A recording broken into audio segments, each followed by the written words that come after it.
What's up, guys?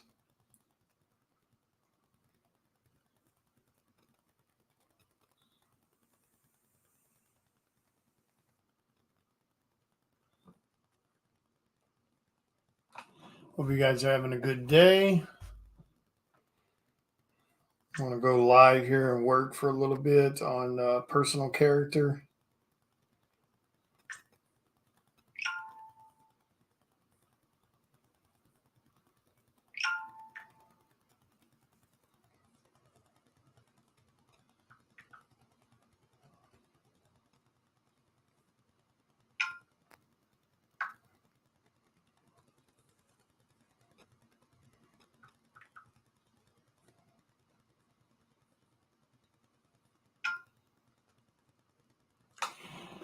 All right.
What's up, Brian?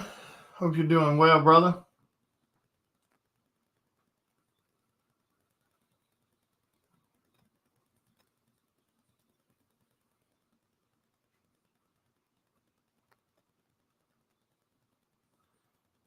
Brian, did you get a chance to go back to Kickstarter, brother? Got a lot of cool covers on there, man.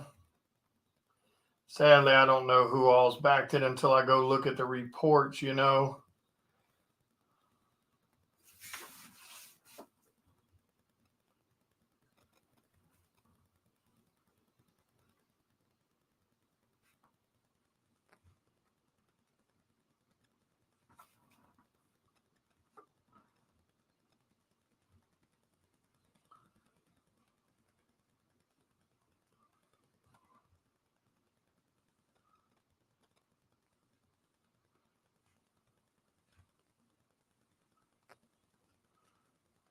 I definitely hope you did. I don't want you guys to miss out. I think you're going to be super, super happy with, with the book.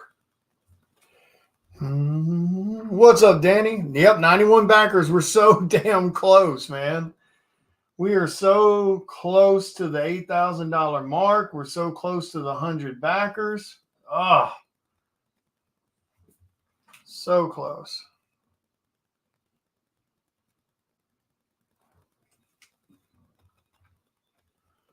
Yeah, we are so close.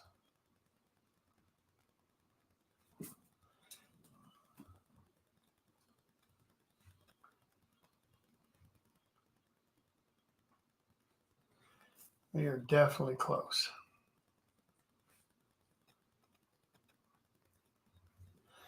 Jermaine come.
Mm-hmm.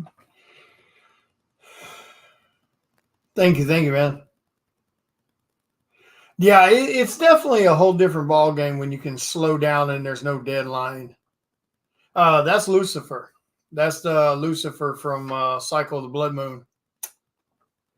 Yeah, it's definitely, and don't get me wrong, anytime I'm doing covers for someone or something like that, I'm trying to give my best work for sure.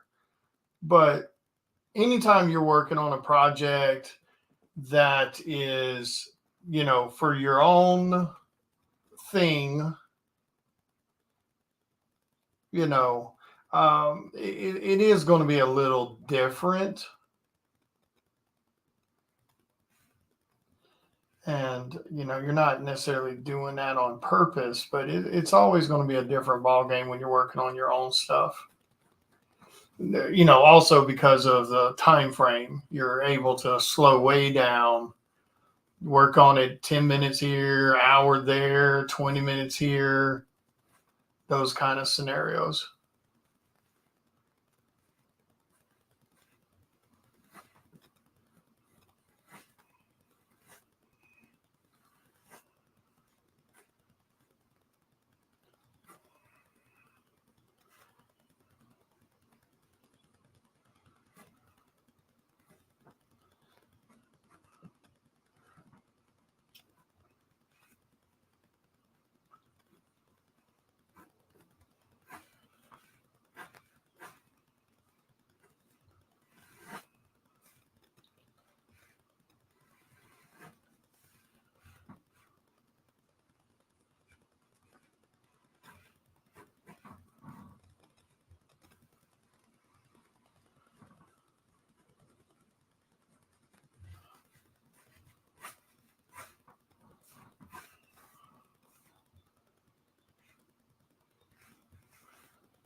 So it's definitely, a bit of a different ball game. Um, when you're able to do that.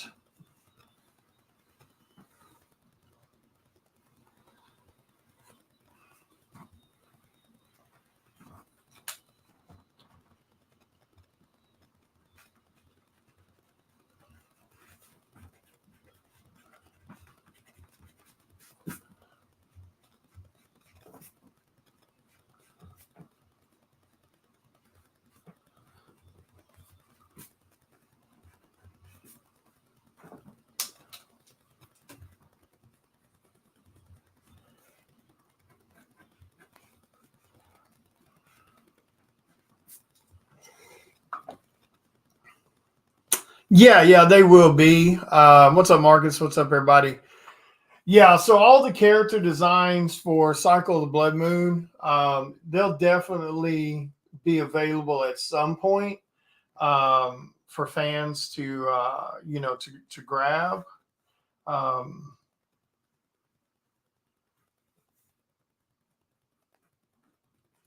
so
sounds like it's still raining.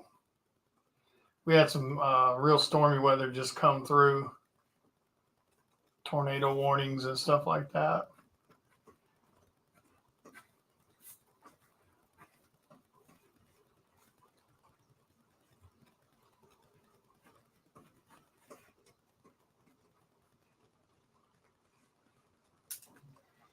What's up, Beth? Ah, very cool. Yeah, I'm super excited for Cycle of the Blood Moon. I think a lot of people are real excited for that book.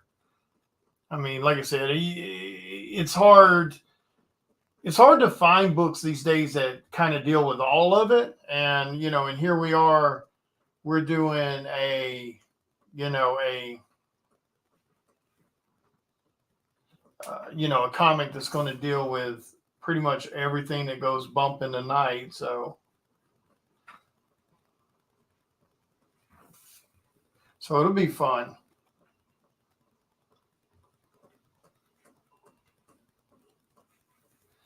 It will definitely be fun.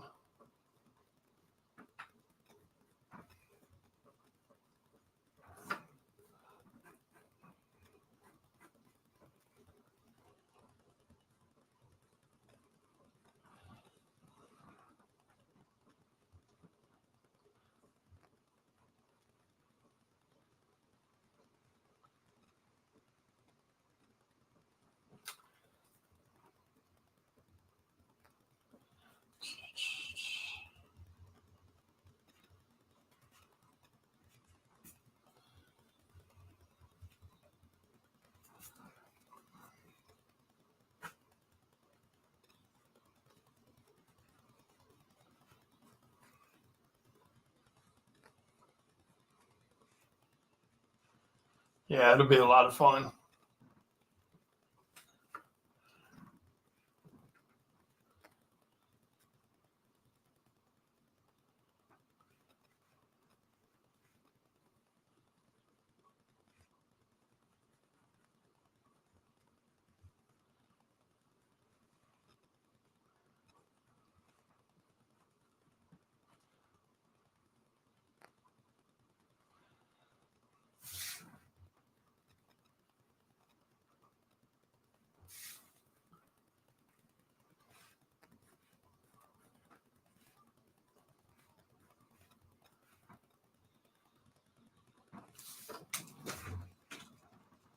Damn it, I'm dropping everything over here. All right, let's see.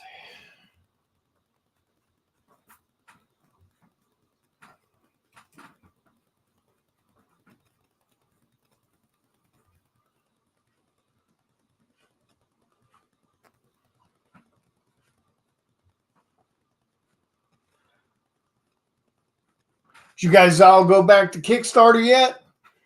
What's up, Spencer? I know Marcus has. Miss Beth, have you back to Kickstarter for Psycho Sal? Yep, I'm putting everybody. I'm calling everybody out. If you guys haven't, make sure you go back it. We only got like 3 days left, 2 days left, something like that. So not much. I'll make that a little bit. You don't want to.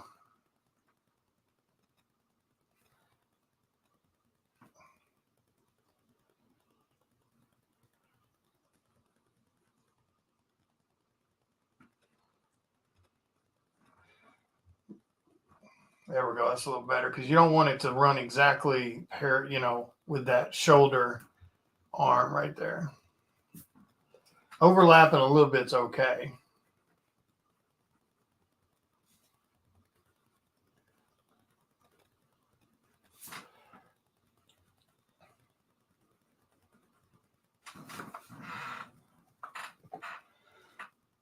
I'm not sure yet. Hey, what's up, Spencer? Yeah, you need to be good at everything. Yeah, you need to try to be you need to try to be good and efficient at everything. And cross hatching is a super feathering and cross hatching is super important. So yeah, you want to try to be good at all of it.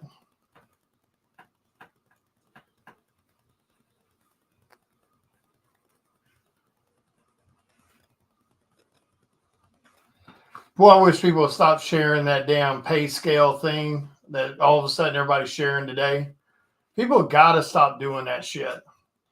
They share that pay scale, and that pay scale is what pros were making in 2009. They're making a little more than that now, give or take, or about the same. Actually, is probably what it is.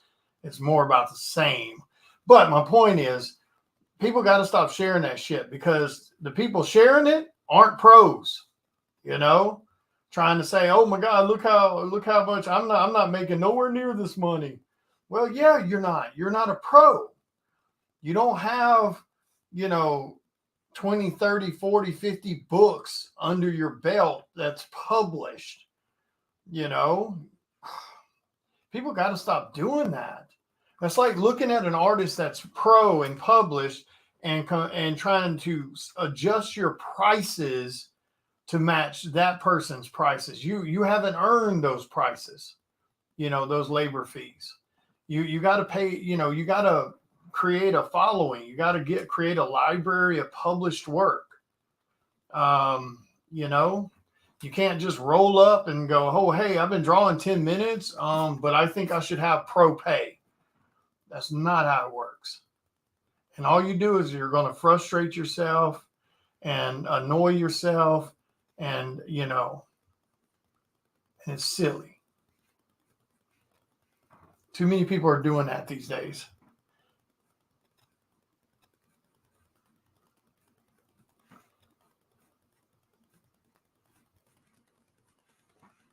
But yeah, I saw people sharing that damn thing today, and I'm like, you can't.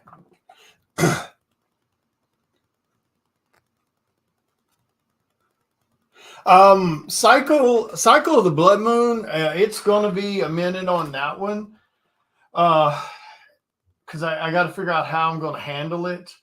I know it's coming in 2024, and I'm hoping it's coming in the first part of 2024. But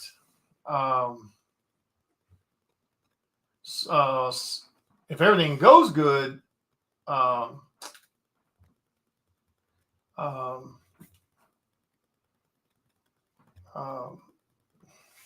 I'm sorry, you have to forgive me. I'm tired and still have a bit of a headache. Um,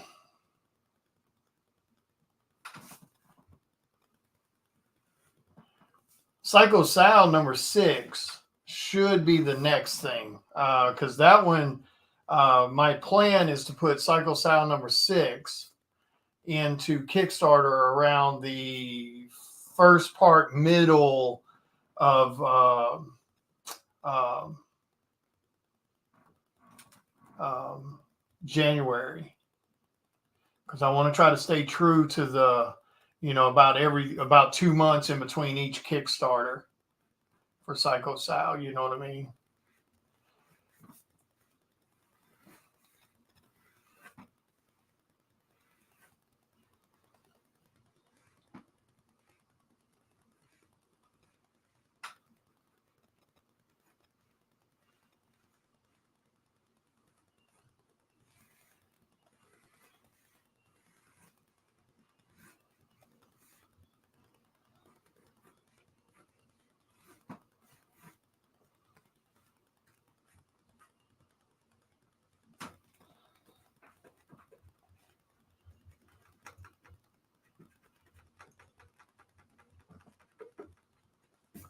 So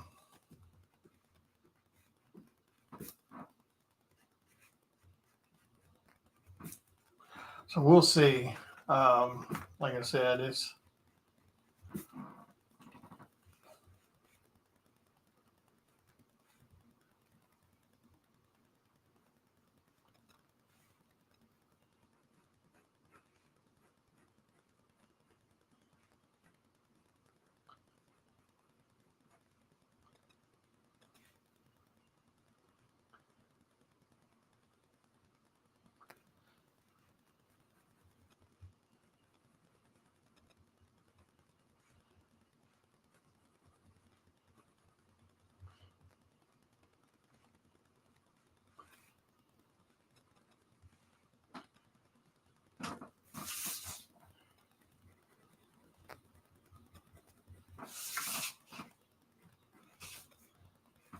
so yeah, we'll see. Oh.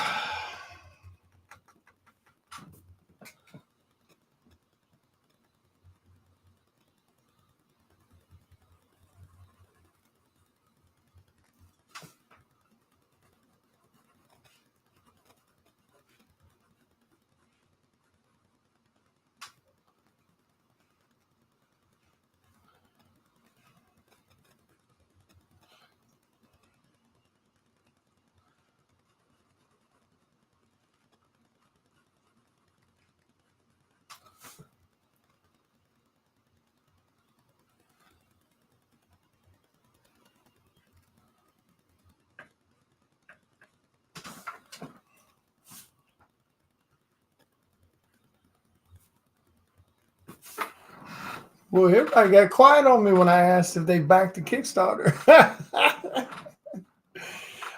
This is Angelique.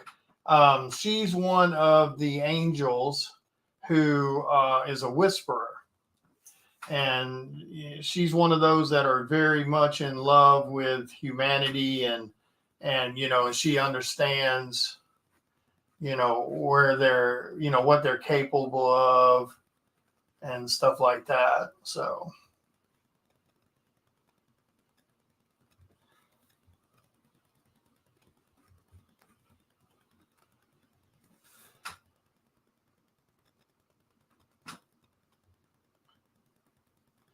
I had already actually drawn her once, but I didn't like the way she was too stern, because she's not a um she's not a um she's not a warrior. You know, she's just a whisperer, and um and when I first drew her, I kind of drew her just a little too stern looking, like their pose, her body was thinner, more, it kind of gave you more of a fighter kind of body. And so I was like, I don't want to do that. I want to go back and make her a little bit more soft.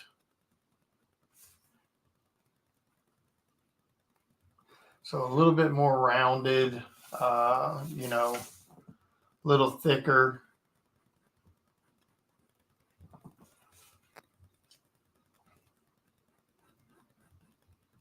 That makes sense.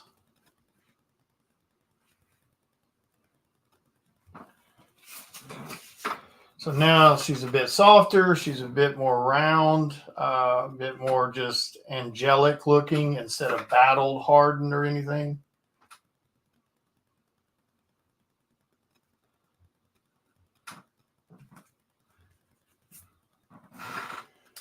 Ugh.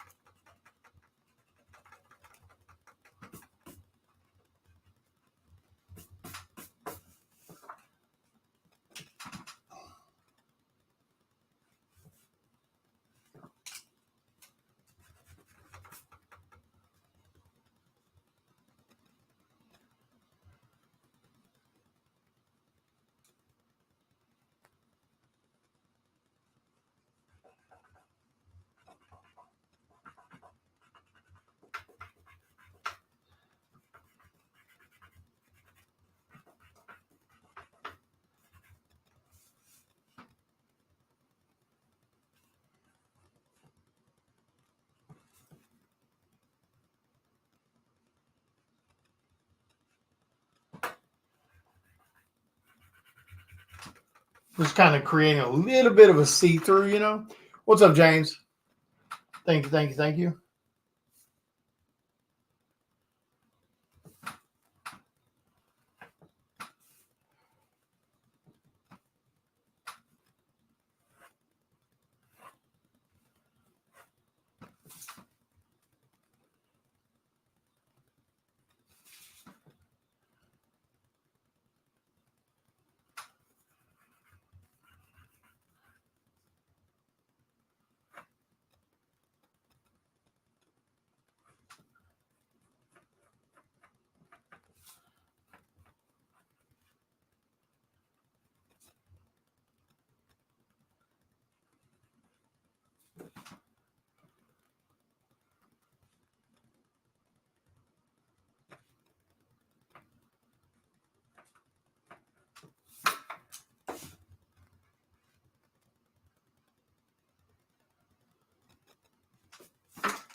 What's up, Amy?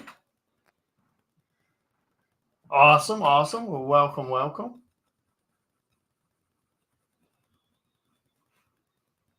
I was drinking a little bit earlier.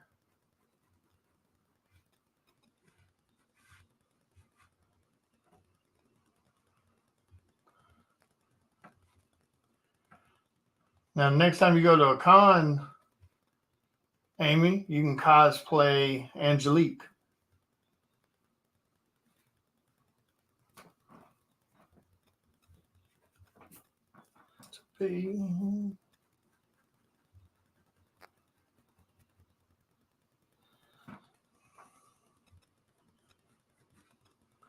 On the other side.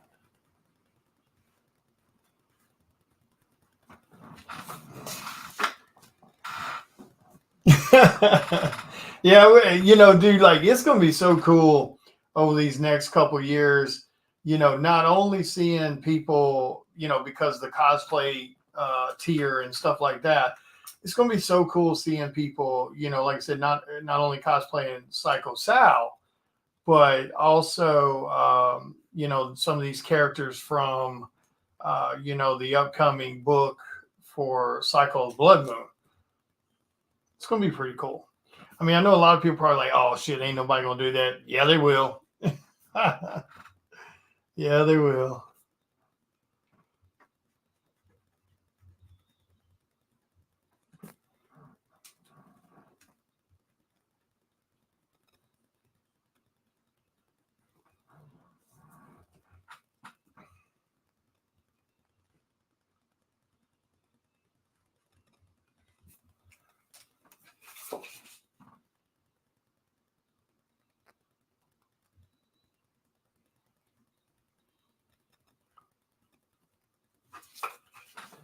Yeah, that's way better. Way better. What's up, Mr. Mike? And I'll show you what I'm talking about on that. So, like, here was how I was originally drawing her. Now, yeah, this is easy. I mean, this you can get a better view when it's closer than far away. But you see how she's a lot more toned, a little bit more stern in the face, things like that. So this looks more like somebody that would be like a battle type of fighter. So I didn't want that. I wanted someone that would be a bit more soft because remember, she's a whisperer. She's not a fighter. She's one of the angels that, whisper things into humans' consciousness, ear, so to speak, to get them to do good things. So I think she, I think it's just more, I think it's softer. I think it's more elegant, more, angel kind of quality.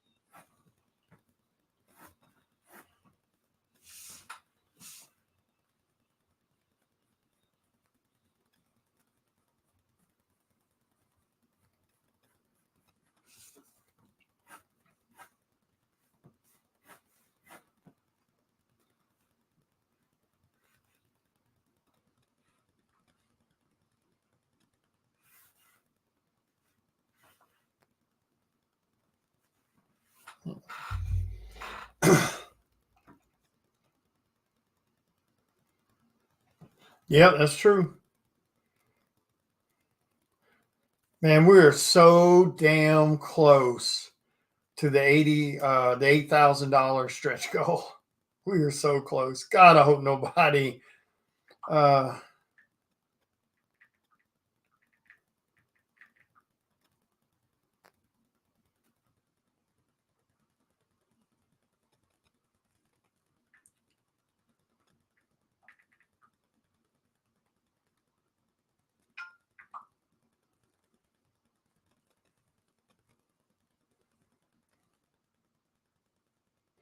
we are so close.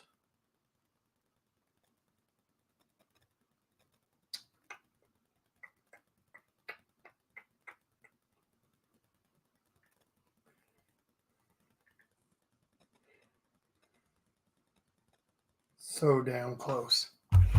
I just hope like hell we don't lose a bunch of people on the last day. I mean, we're going to lose a couple. Like we were talking about earlier, for some odd reason, Kickstarter is the only time we allow people to back out of committed sales. We don't allow that on any other platform but Kickstarter.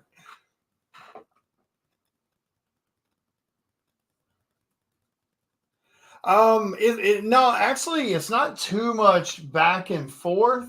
I've got some really badass colorists I use with Dave and Dan Kemp. They've been in the business a long time. They've done stuff for Marvel, DC, Image Comics, etc. So the first step is hiring and paying someone that knows what they're doing. That will cut down tremendously on the back and forth.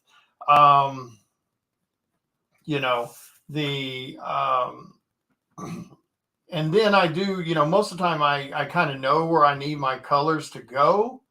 So I'll give him a rundown, a voice recording of what I'm trying to have pulled out of the colors, and then he'll go from there. I think I'm gonna give her black hair.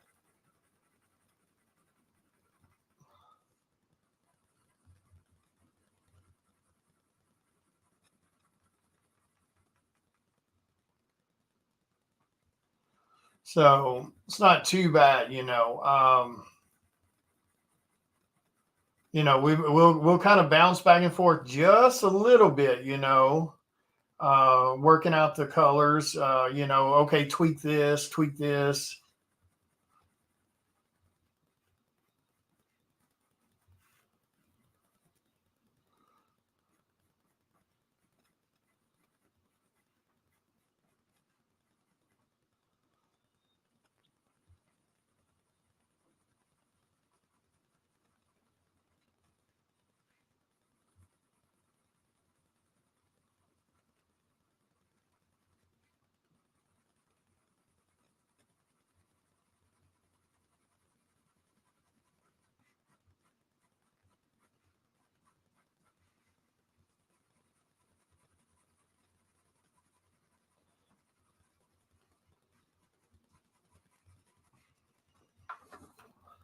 So I'm kind of just doing kind of what you do in comics, when you're trying to do black hair without just blacking it all the way out. I think I want her to have dark hair.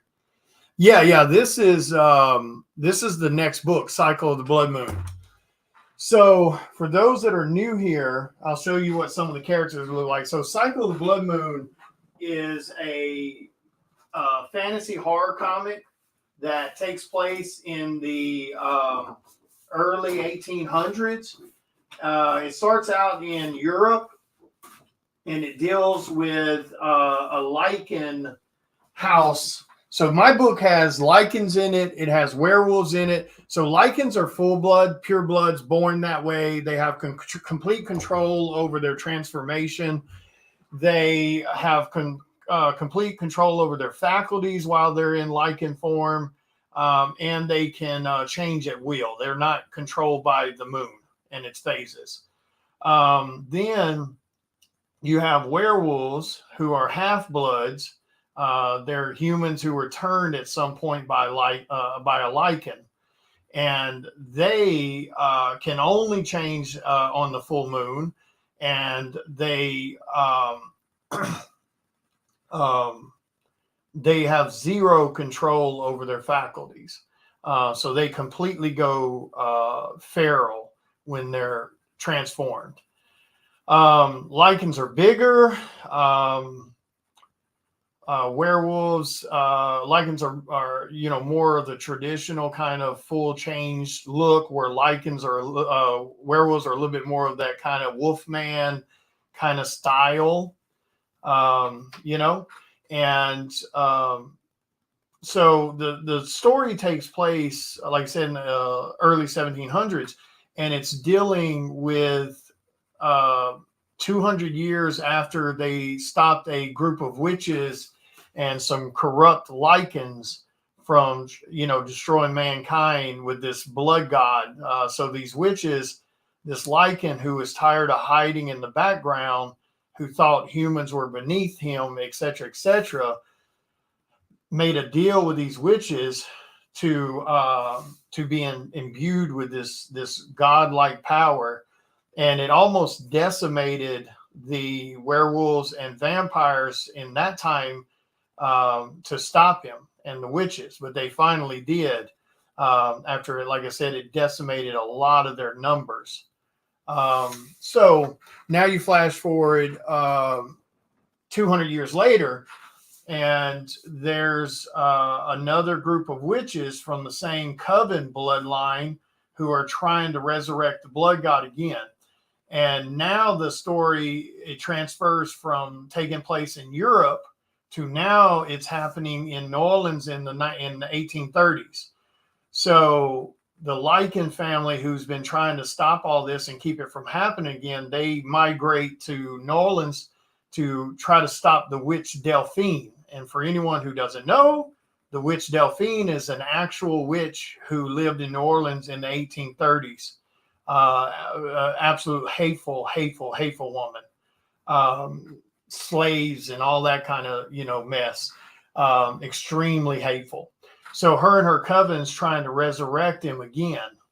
And the lichens understand at this point that if they do succeed, they're screwed.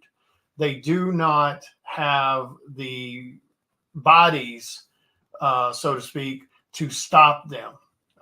So they're trying to convince these other covens of vampires and stuff like that to help and to stop it. And you got some that don't want to mess with it. You got some that understand. So it's that kind of storyline. But we're going to be taking into this the viewpoint changes like we did with Psycho Sal. So you're going to have these moments where you're seeing the story being told from, the Lycans and them trying to stop it. Then you're going to see perspectives from a couple of the vampire covens.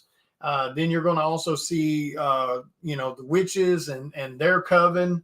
You're going to get to see the story, some of the story taking place with the angels, like with Angelique, who's trying to actually convince Michael. So you'll get to see Michael in this book. You'll see Angelique, you'll see Michael, you'll see Gabriel, and she's trying to convince the angels to help, because she understands too that if that blood god rises, that there's no fixing it. It'll wipe mankind out, because the Lycan, he's not looking to coexist. He's not looking to have slaves. He wants them completely wiped out. He absolutely hates the humans. So Angelique's trying to convince Michael and them to help. And of course, Michael, being a general, he follows, commands, and the last standing command they had from God before he kind of vanished was that you're not allowed to interfere with the humans whatsoever. If they live, they live. If they perish, they perish. Is kind of the standing, law that God put in place. And God's been missing, for 1,000 years. So they're still living off the last bit of ruling that God put in place. You understand what I'm saying? So she loves mankind. Like I was telling you, she's a whisperer. She's that angel that, tries to, get mankind to live up to their full potential and what they could be. So she absolutely loves mankind. And so that's why she's trying to get them to step in. And then, of course, you'll also meet Lucifer in this storyline, because he doesn't care either way. If they get wiped out, it just means more souls for him. So you'll get to meet Lucifer, and there's two forms of Lucifer. You'll actually get to see a flashback where it's the fall of Lucifer in heaven, the war with Lucifer and Abaddon and all these other people that fought against Michael and Gabriel and were thrown out of heaven. So you'll see that little backstory, which is why you see Lucifer is what we call beauty shot. And I'll show you in a second what his demon shot is going to look like, his, after he'd already been cast out.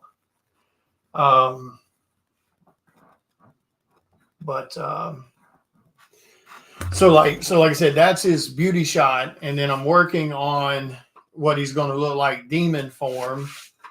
This one here, it'll be more like the classic traditional, not urban legend, but campfire stories. This is ridiculous. Like, I'm praying I can get it in 25 issues, Amy. And I'm telling you, I don't think it's going to happen, because all the characters are super in depth and they have their own unique perspective of all of this that's taking place. And I want to be able to tell those stories. I want it to be very layered. So like I said, you see how, like, I tried to go over the board with the beauty part of Lucifer. He's very, regal and very beautiful and things like that. Yeah, it needs to be a damn novel. I wish like hell I was a novelist. And then, of course, if you'll notice, even his armor has styles of different type of cultures from Earth, Aztec and so on and so on. But then, like, when once he's cast out and he's in his demon form, it's more that traditional red toned skin, hooved feet, His wings are black and burned, and there's like embers falling from his wings and stuff like that. And then this is one of the other female demons that's in the book, so I've got to finish her. And this is Lucius. He's one of the main Lycans in the book story, of course, in his Lycan form. This is another one of the Lycans from the book also. He's a big hulking ass dude. I've got to finish that one. And this is Abaddon, the angel of destruction. So this is another one of Lucifer's right-hand men. So he's in hell. And this is what one of the werewolves look like. This is, is it Tiberius I named him? Tobias. So Tobias this is what the werewolves look like. So where the Lycans in their human form, because you're talking about old houses, old clans, they're very regal. They're very, well-dressed, well-spoken, things like that. Werewolves, once they become half-bloods, once they become a werewolf, they're a little bit more wolfman looking. So they're, you see the big difference between the two. Right there. I mean, you see the obvious difference in them. And the reason for that is because they're not controlled by their emotions. The werewolves are. So as werewolves, they tend to be, once they're turned, it's hard for them to hold a job. They can't hold obviously they can't hold a family. Oh, what's up, Dale? Share. Oh, thank you, Dale. If you get a chance, Dale, share my Kickstarter for me too, brother, please. So, they tend to be wanderers once this happens because, again, they can't control their emotions. And as the rotation of the moon happens and the cycle of the moon, the closer it gets to the full moon, the more they lose control, the more angry, the more short-tempered they become. So they can't hold jobs. They can't, hold relationships, obviously.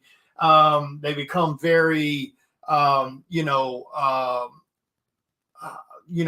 like, what's the word I'm looking for? Very nomadish. They just travel around. But Tobias is definitely an important role for the book. The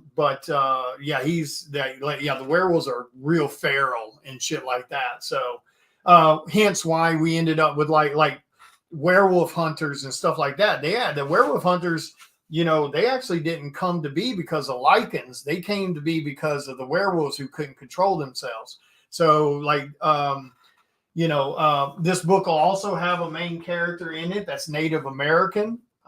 Just a little bit of, homage to my bloodline.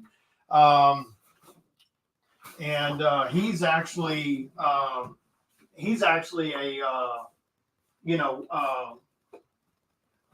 vampire hunter and stuff like that. So he'll be in the book also, and he'll play a super important role. But yeah, it's ridiculously, it's layered upon layers. Like it needs to be a novel so bad. No, don't worry about everyone. I'm not worried about that. Just share out the Kickstarter, man. Just that's all I care about. It doesn't have to be an everyone tag, or nothing. They're more like nomads. Yeah, they're definitely more like nomads. Like I said, theirs is a real tragic existence. The werewolves, especially Tobias is going to be heartbreaking. Tobias was someone who was married. He was someone who had a family, and he ended up, he's about 500 years old. And like I said, and now we're in the 1830s, and he's about 400 or 500 years old at the time of the story. And Tobias had been hunting and, to feed his family and stuff. He had been out hunting and ran across a Lycan who was in the woods, hunting also, in his Lycan form. And, when they crossed each other's paths, of course, he had never seen one. And so he engaged the animal with his weapon. And of course, the Lycan fought back and almost killed him. And, he managed to crawl himself back to his home, and he had a wife and he had two daughters, and that were like in the 7 to 8 year old range, and she bandaged him up and she treated him, and tried to help. And of course, he, from his injuries and everything, he was laid up all the way until the starting of the next cycle of the moon. And when he changed, he had no clue. He had no clue what he fought in the woods. He didn't know that there was a curse once you've been bitten and attacked. Like the Lycan, when the Lycan left him, he thought he was going to die of his injuries. But, him being a tough SOB, he crawled himself back to his home, and, she bandaged him up and she cared for him. And sadly, when the next moon cycle hit, he changed. And when he changed, he murdered his entire family. So Tobias is going to be extremely like a heartbreaking perspective when you hear his backstory. Yeah, like I said, this is no small joke. I'm praying I can get it in 25 to 30 issues, but I really don't know if I can. This may end up being like an ongoing series until I can just finally, because I'm not going to force myself to put it into a certain amount of books. I'm going to let the story just tell itself. And as long as you guys are buying it and you guys are supporting it on Kickstarter, I'm going to let it go till I tell all the stories, because, all these different characters, like for this book, they all have a unique story to tell. So it's definitely something I want to be in depth. I want it to be layered. I want it to be intriguing. I want it to be entertaining. So we'll see.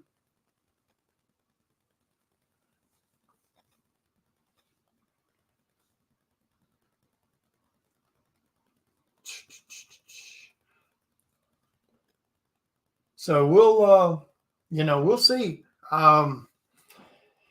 Like I said, it all depends on you guys.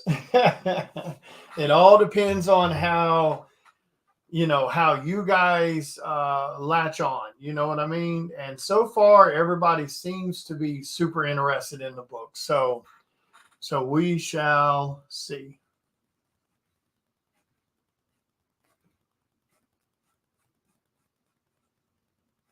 But yeah, it is not a short book. It is not, a short concept.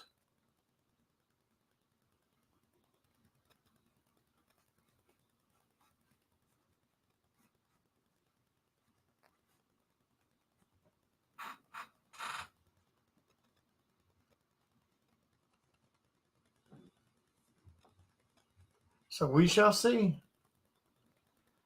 Like I said, it will all depend on you guys. Dale, did you guys go back my Kickstarter yet? Damn it. we got like 2 days left, man. I need all the love I can get on it, brother. We are almost to that $8,000 damn stretch goal. And everybody gets a Psycho Sal koozie. I want my damn koozie, man. Y'all help me out. Damn it, help me out, man. I need my koozie. Oh, Amy, did you see about did you guys hear about what I'm doing for a thing for Psycho Sal 7 through 10? Every single person who backed Psycho Sal number 5 with a physical backing can have has the opportunity to buy a regular raffle ticket. And we're going to do that, and whoever wins that raffle, they will have their likeness drawn as a character in issues 7 through 10 as a major role character as one of Psycho Sal's victims that he will take and murder and do an insane over-the-top murder for it. So yeah, hell yeah.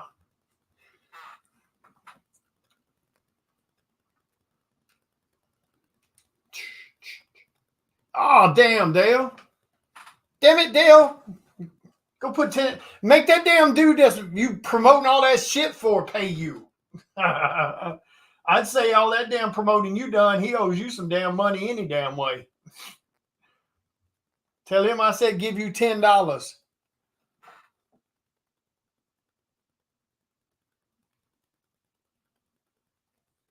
Yeah, I'm super excited. Like I think it's gonna be a lot of fun having having somebody get turned into an actual psycho, like, because I've seen, like I talked about this before, I've seen them do a likeness in a background character. So like you could buy a $300 $400 tier on a Kickstarter and your likeness would be put on the face of someone behind the crowd, in the crowd somewhere.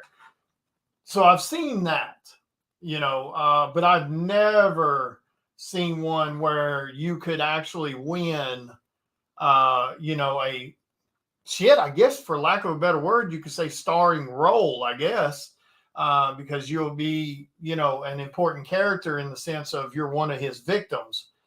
So, yeah.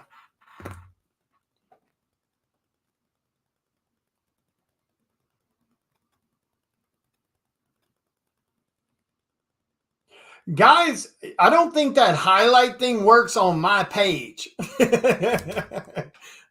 I'm not 100% sure, but I'm pretty sure your highlight and your followers thing don't work on my page.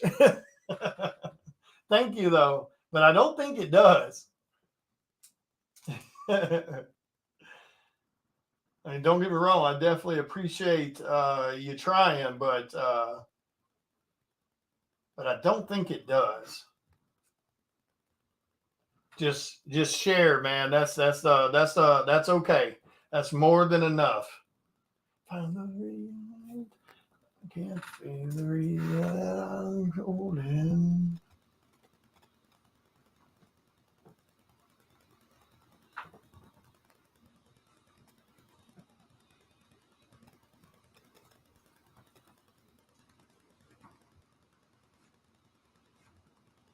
Darken that up a little. Thank you. Appreciate it. Appreciate it. Thank you, sir. Thank you. Thank you. Yeah, we're so damn close. Where are we? Let me look. We're so damn close. Man, we got some bad weather coming. What the hell? Nita, you in my part of what the hell? Why is Nita sharing my damn part of town? Because there's me. That's what's coming across us right now. That's me right there in that Jackson area. But why the hell, Nita? Why are you sharing? I thought Nita was up north somewhere. It must be headed her way. Anyway, yeah, we got some bad weather coming. What was I about to do? Oh yeah. Let's see. Where's it at?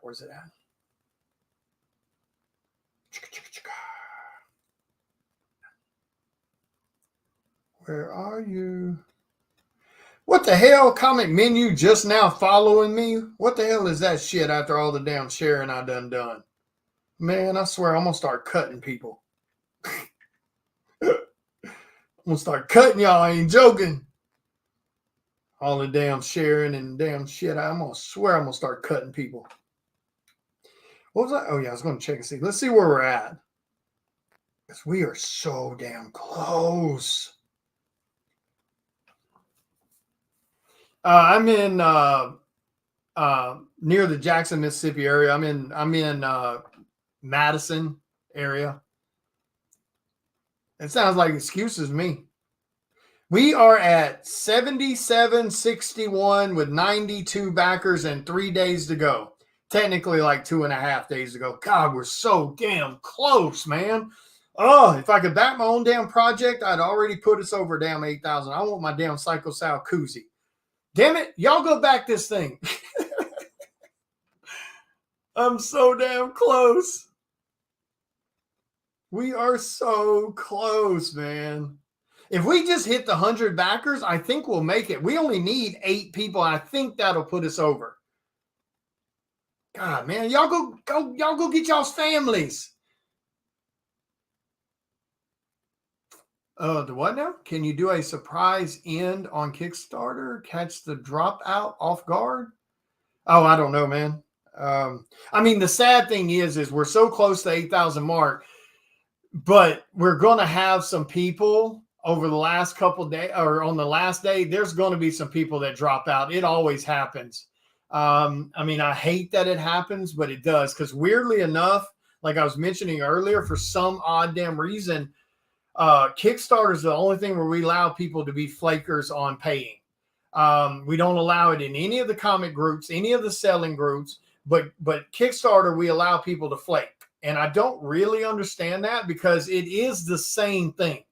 You're giving me your word that you're going to buy these products I have for sale. It's no different than if I showed up in your live auction and I claimed a bunch of books, and then a day or two later, when you sent me the invoice and it was time to pay, I go, hey, I changed my mind. I don't want those. I would get plastered on Facebook as a non-payer, and rightfully so. Don't get me wrong, rightfully so. But for some reason, Kickstarter is the one place where we just don't we let it happen, and I really don't understand that. Yeah, and like, I don't blame them for not taking payment as soon as the Kickstarter opens, but I do believe once you hit your goal bracket, once you hit your goal, from that point on, all payments should be collected immediately in my mind. Like I said, I don't understand it. Kickstarter is the only thing we allow people to flake on what they promised, because that is what you're doing. You're claiming books with the promise to pay. That's no different than if I showed up in your damn auction and I claimed books you were selling with the promise to pay. Exact same damn thing. But for some reason, we will let that shit slide on Kickstarter, but not anywhere else. So yeah, it's a bit odd. And sadly, we will have it happen. It's happened on every single Kickstarter. I mean, I truly hate that happens, but it is what it is. Let me. What was you asking?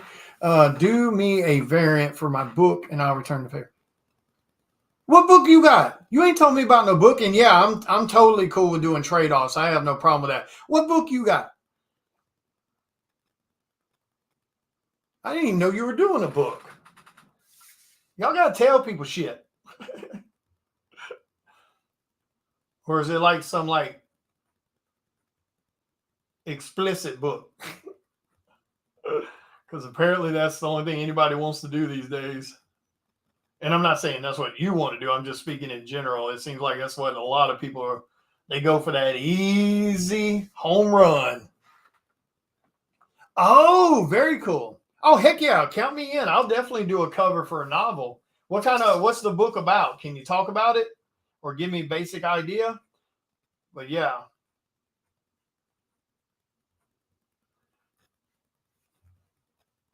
Now, the only drawback on that is, now obviously you'd have to pay my colorist to do the cover, but he does. He's got a fair price, so don't worry about that. But yeah, as far as my labor is concerned, I'll definitely trade off with you.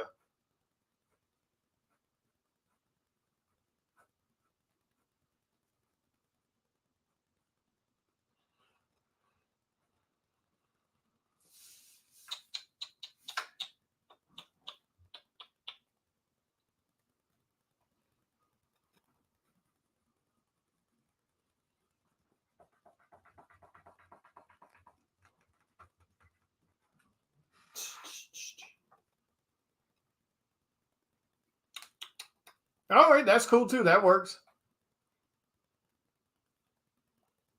Okay, cool. Oh, well, I mean, yeah, you can jump on here. Where's my? Hang on a second. Let me cut my music off so I can hear. Yeah, I mean, anybody that wants to jump on here and chat, you're welcome to jump on here. I'm just messing around with this shit. So, boom, boom, boom, boom, boom, boom, boom, boom. Let me cut my headphones. time is it? 9 o'clock.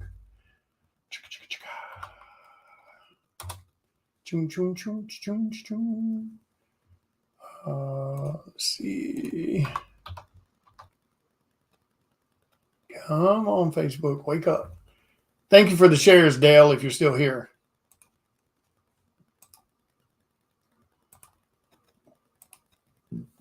Oh, man. All right, I sent you the link.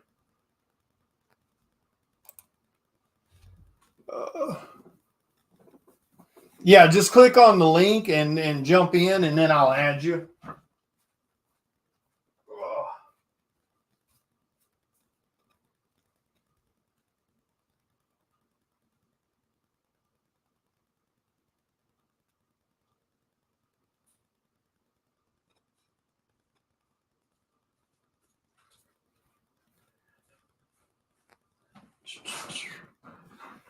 Yeah, I like this a lot better.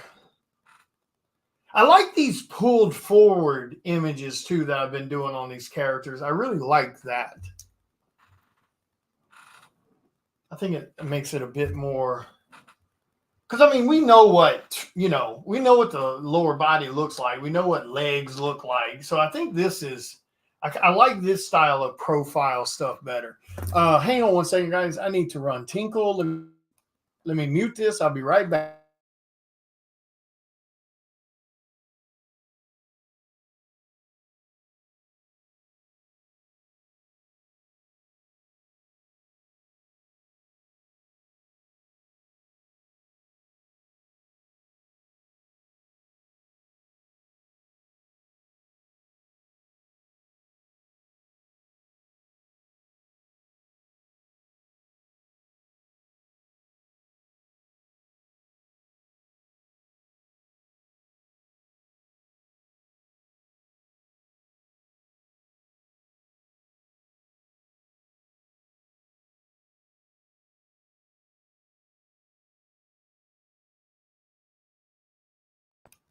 Okay, I'm back.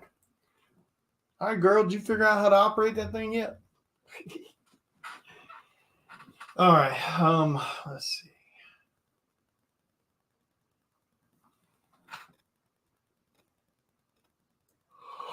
Oh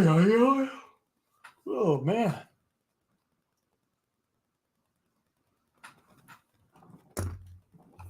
Where the hell did my other pen go? There it is.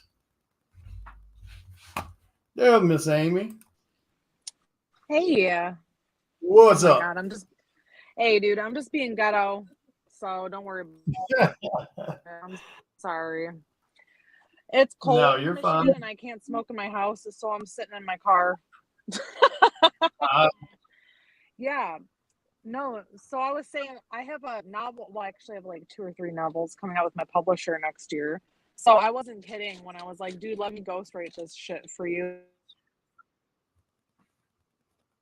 That I'd talk Let you to what about now? your project if you're interested. Let you do what now? Because I've already hooked a couple. Oh no, you're fine. Talk to my publisher, or like let you talk to them and kind of like arrange that situation about a book. The issues with it. You what? Talking about what now? And I said, bro, that's a novel. Yeah, it is. I mean, it really is, but oh my God. I wish I was a damn novelist. I'm not trying to be, dude, I'm not trying to be weird about it. I'm just saying, you said that. You were like, I wish I was a novelist. So I'm like, yeah. Okay, well, we can kind of arrange that maybe. I mean, I definitely think it's one of those stories that would be better told as a novel for sure. It's got so much going on. It's ridiculous. Yeah. Yeah, my whole thing is like, just do what suits the medium. You know what I'm saying? And obviously I love visual stories. Wait, what? Why is this being weird? Oh, okay. I don't know what I'm doing. I'm old. Visual stories are the shit. That's why I'm an illustrator.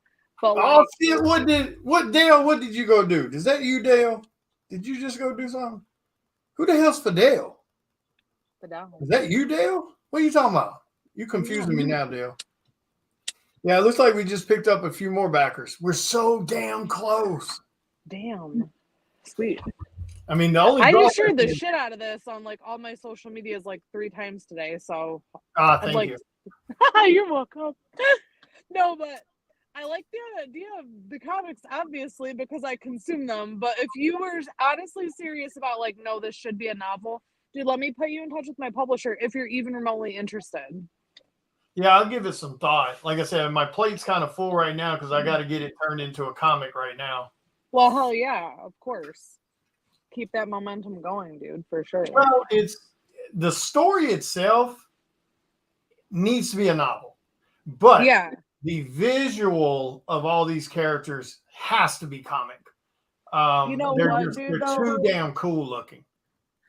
You know how, like, back in the day, though, you could pick up a novel that had some intermittent illustrations in it, though? Yeah. We need to bring that the fuck back. So, Yeah. like, do both, but have a novel with your illustrations in it, too. Yeah. That's what I'm doing. I mean, there's no doubt. Thank you, Dale, man. You are badass, dude. Thank you. Is that Dale? Is Comic Menu? Is that you, Dale, or is that? Yeah, that's him. Okay. Well, I couldn't remember. I think they both operate that page or something, don't they? Or is that just Dale? I can't remember. Him and Caesar. Yeah. Dale, tell Caesar to go back my damn Kickstarter. Right. Double down. I'm gonna start harassing people. I'm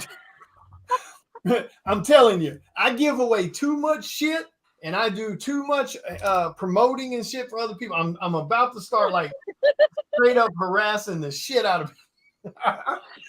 Because dude, we're so damn close. And you know, in order to get those stretch goals, you know, you can't just hit the stretch goal. You gotta hit the stretch goal and stay above the stretch goal until the Right. Kickstarter's over with. Right. If damn 10 people bail on you on the last day and you drop down to 7,800, you just lost the $8,000 stretch goal, you know.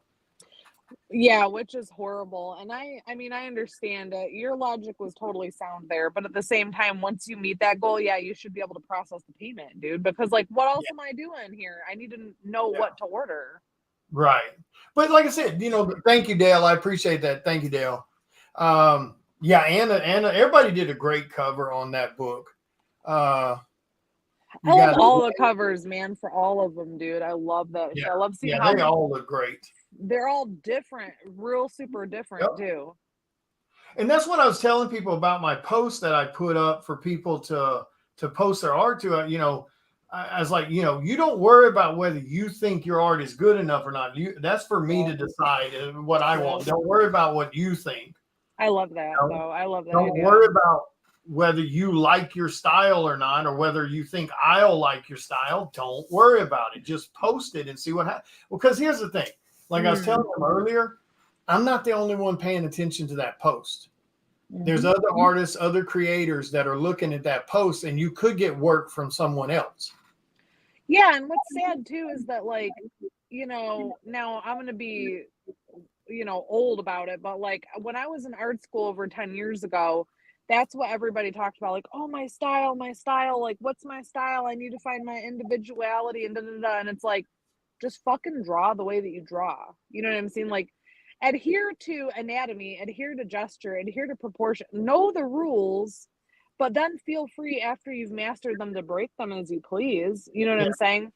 And don't worry about what other people's style is or how yours matches up, because at the end of the day, if you really stick to the rules and then break them with logical sense behind it, you're going to end up with your own individual style. And that's what I say to people all the time. I'm like, the way an artist draws is like a person's handwriting.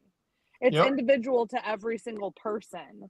So don't try to copy nobody. That's fucking wild. Don't do that shit.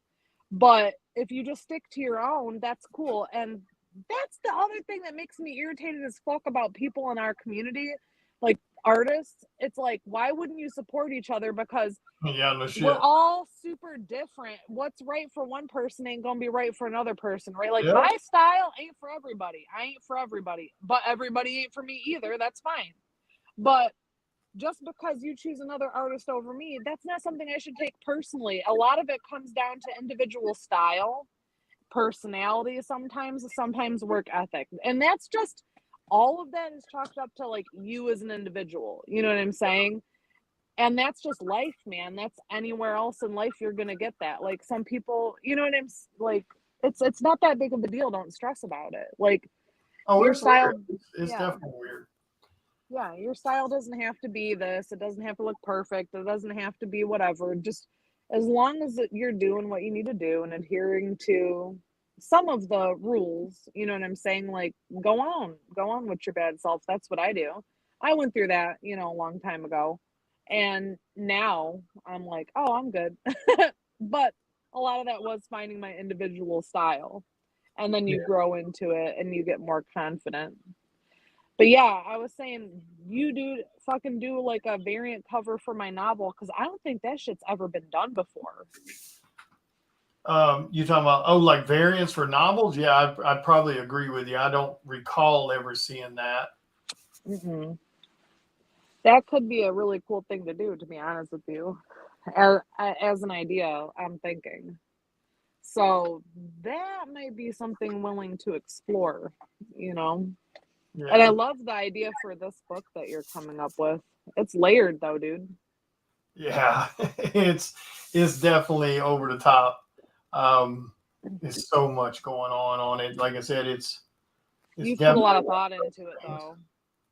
yeah. This one's like, I mean, even down to the way the characters are being done. I drew Psycho Sal and I drew the other two characters, to have an idea of what I wanted them to look like. But Mm-hmm. that's about it.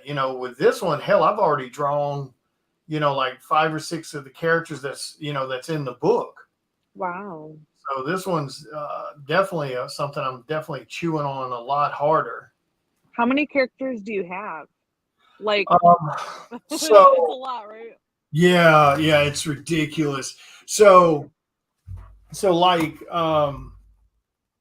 where's my thing? Dell, if you want me to do a blank for you anytime, what does that even mean? I got a blank Amy and Anna cover. What's that even mean? Oh, that's not me. That's not even me. You're not talking to me. Okay. Yeah, no, yeah, he was saying what he grabbed on the Kickstarter. He grabbed Oh, okay. one of Yeah, the yeah. lanes. Oh. Yeah, he grabbed your cover and he grabbed Anna's cover. Hey, I'll remark it and sign it for you, baby, free. And I'm Love glad you it. guys grabbing them because for those that don't know, all those covers you see on that Kickstarter, once that Kickstarter is over with, you Done. won't be able to get them again. Yeah. The artists themselves will have a handful of comp copies, but that's it. That shit will be gone in a few days. So don't miss out on it. But so if you look at it from the perspectives, there's 3 main Lycans. There's 2 main werewolf characters. There's 4 main vampire characters, 2 of them being identical twins that are like 16 years old. Oh my god, that's so cool. Yeah, and then on the witches, there's the witch Delphine and 4 of her coven. Then there's Lucifer. So these are all factions? Yeah, pretty much. Yeah, it's kind of like separated by factions. Yeah, and then like the witch, the angels, you have Angelique, or Angelica, and then you have Gabriel and you have Michael. And then on the demon side, you have that female demon character. I haven't named her yet. And then we have Lucifer and we have Abaddon. So, and those are the different stories that you'll kind of see with the. So like about 12? Yeah, probably. How are you going to handle the points of view? Is it going to be one per comic or will it be like more omniscient and it'll change by comic? Can I ask that? Yeah. I'm kind of that one. I'm kind of torn on because there's part of me that wants to make each one of the books the different perspective. So like in example, the way Bram Stoker Dracula is written. A certain amount of pages are written from one person's perspective, and then it changes to someone else telling their story. So that's kind of what I'm thinking about doing with this. Like the first book will be you being introduced to the Lycans, the war that happened, telling that story.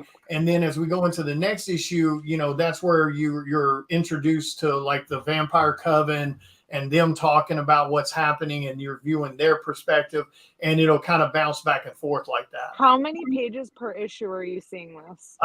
This right here is probably going to be a little bigger. Normal comic books are like 22 pages, 24. This one's probably going to be shit. I bet you money. I bet you money. This one's going to be like 28 pages, 30 pages of book. Okay. So, well, that's more meat, but it's not unreasonable. No. It's not ridiculous, but it's it's like I said, this one's going to be interesting, and I can still do it in 22 or 24 if need be.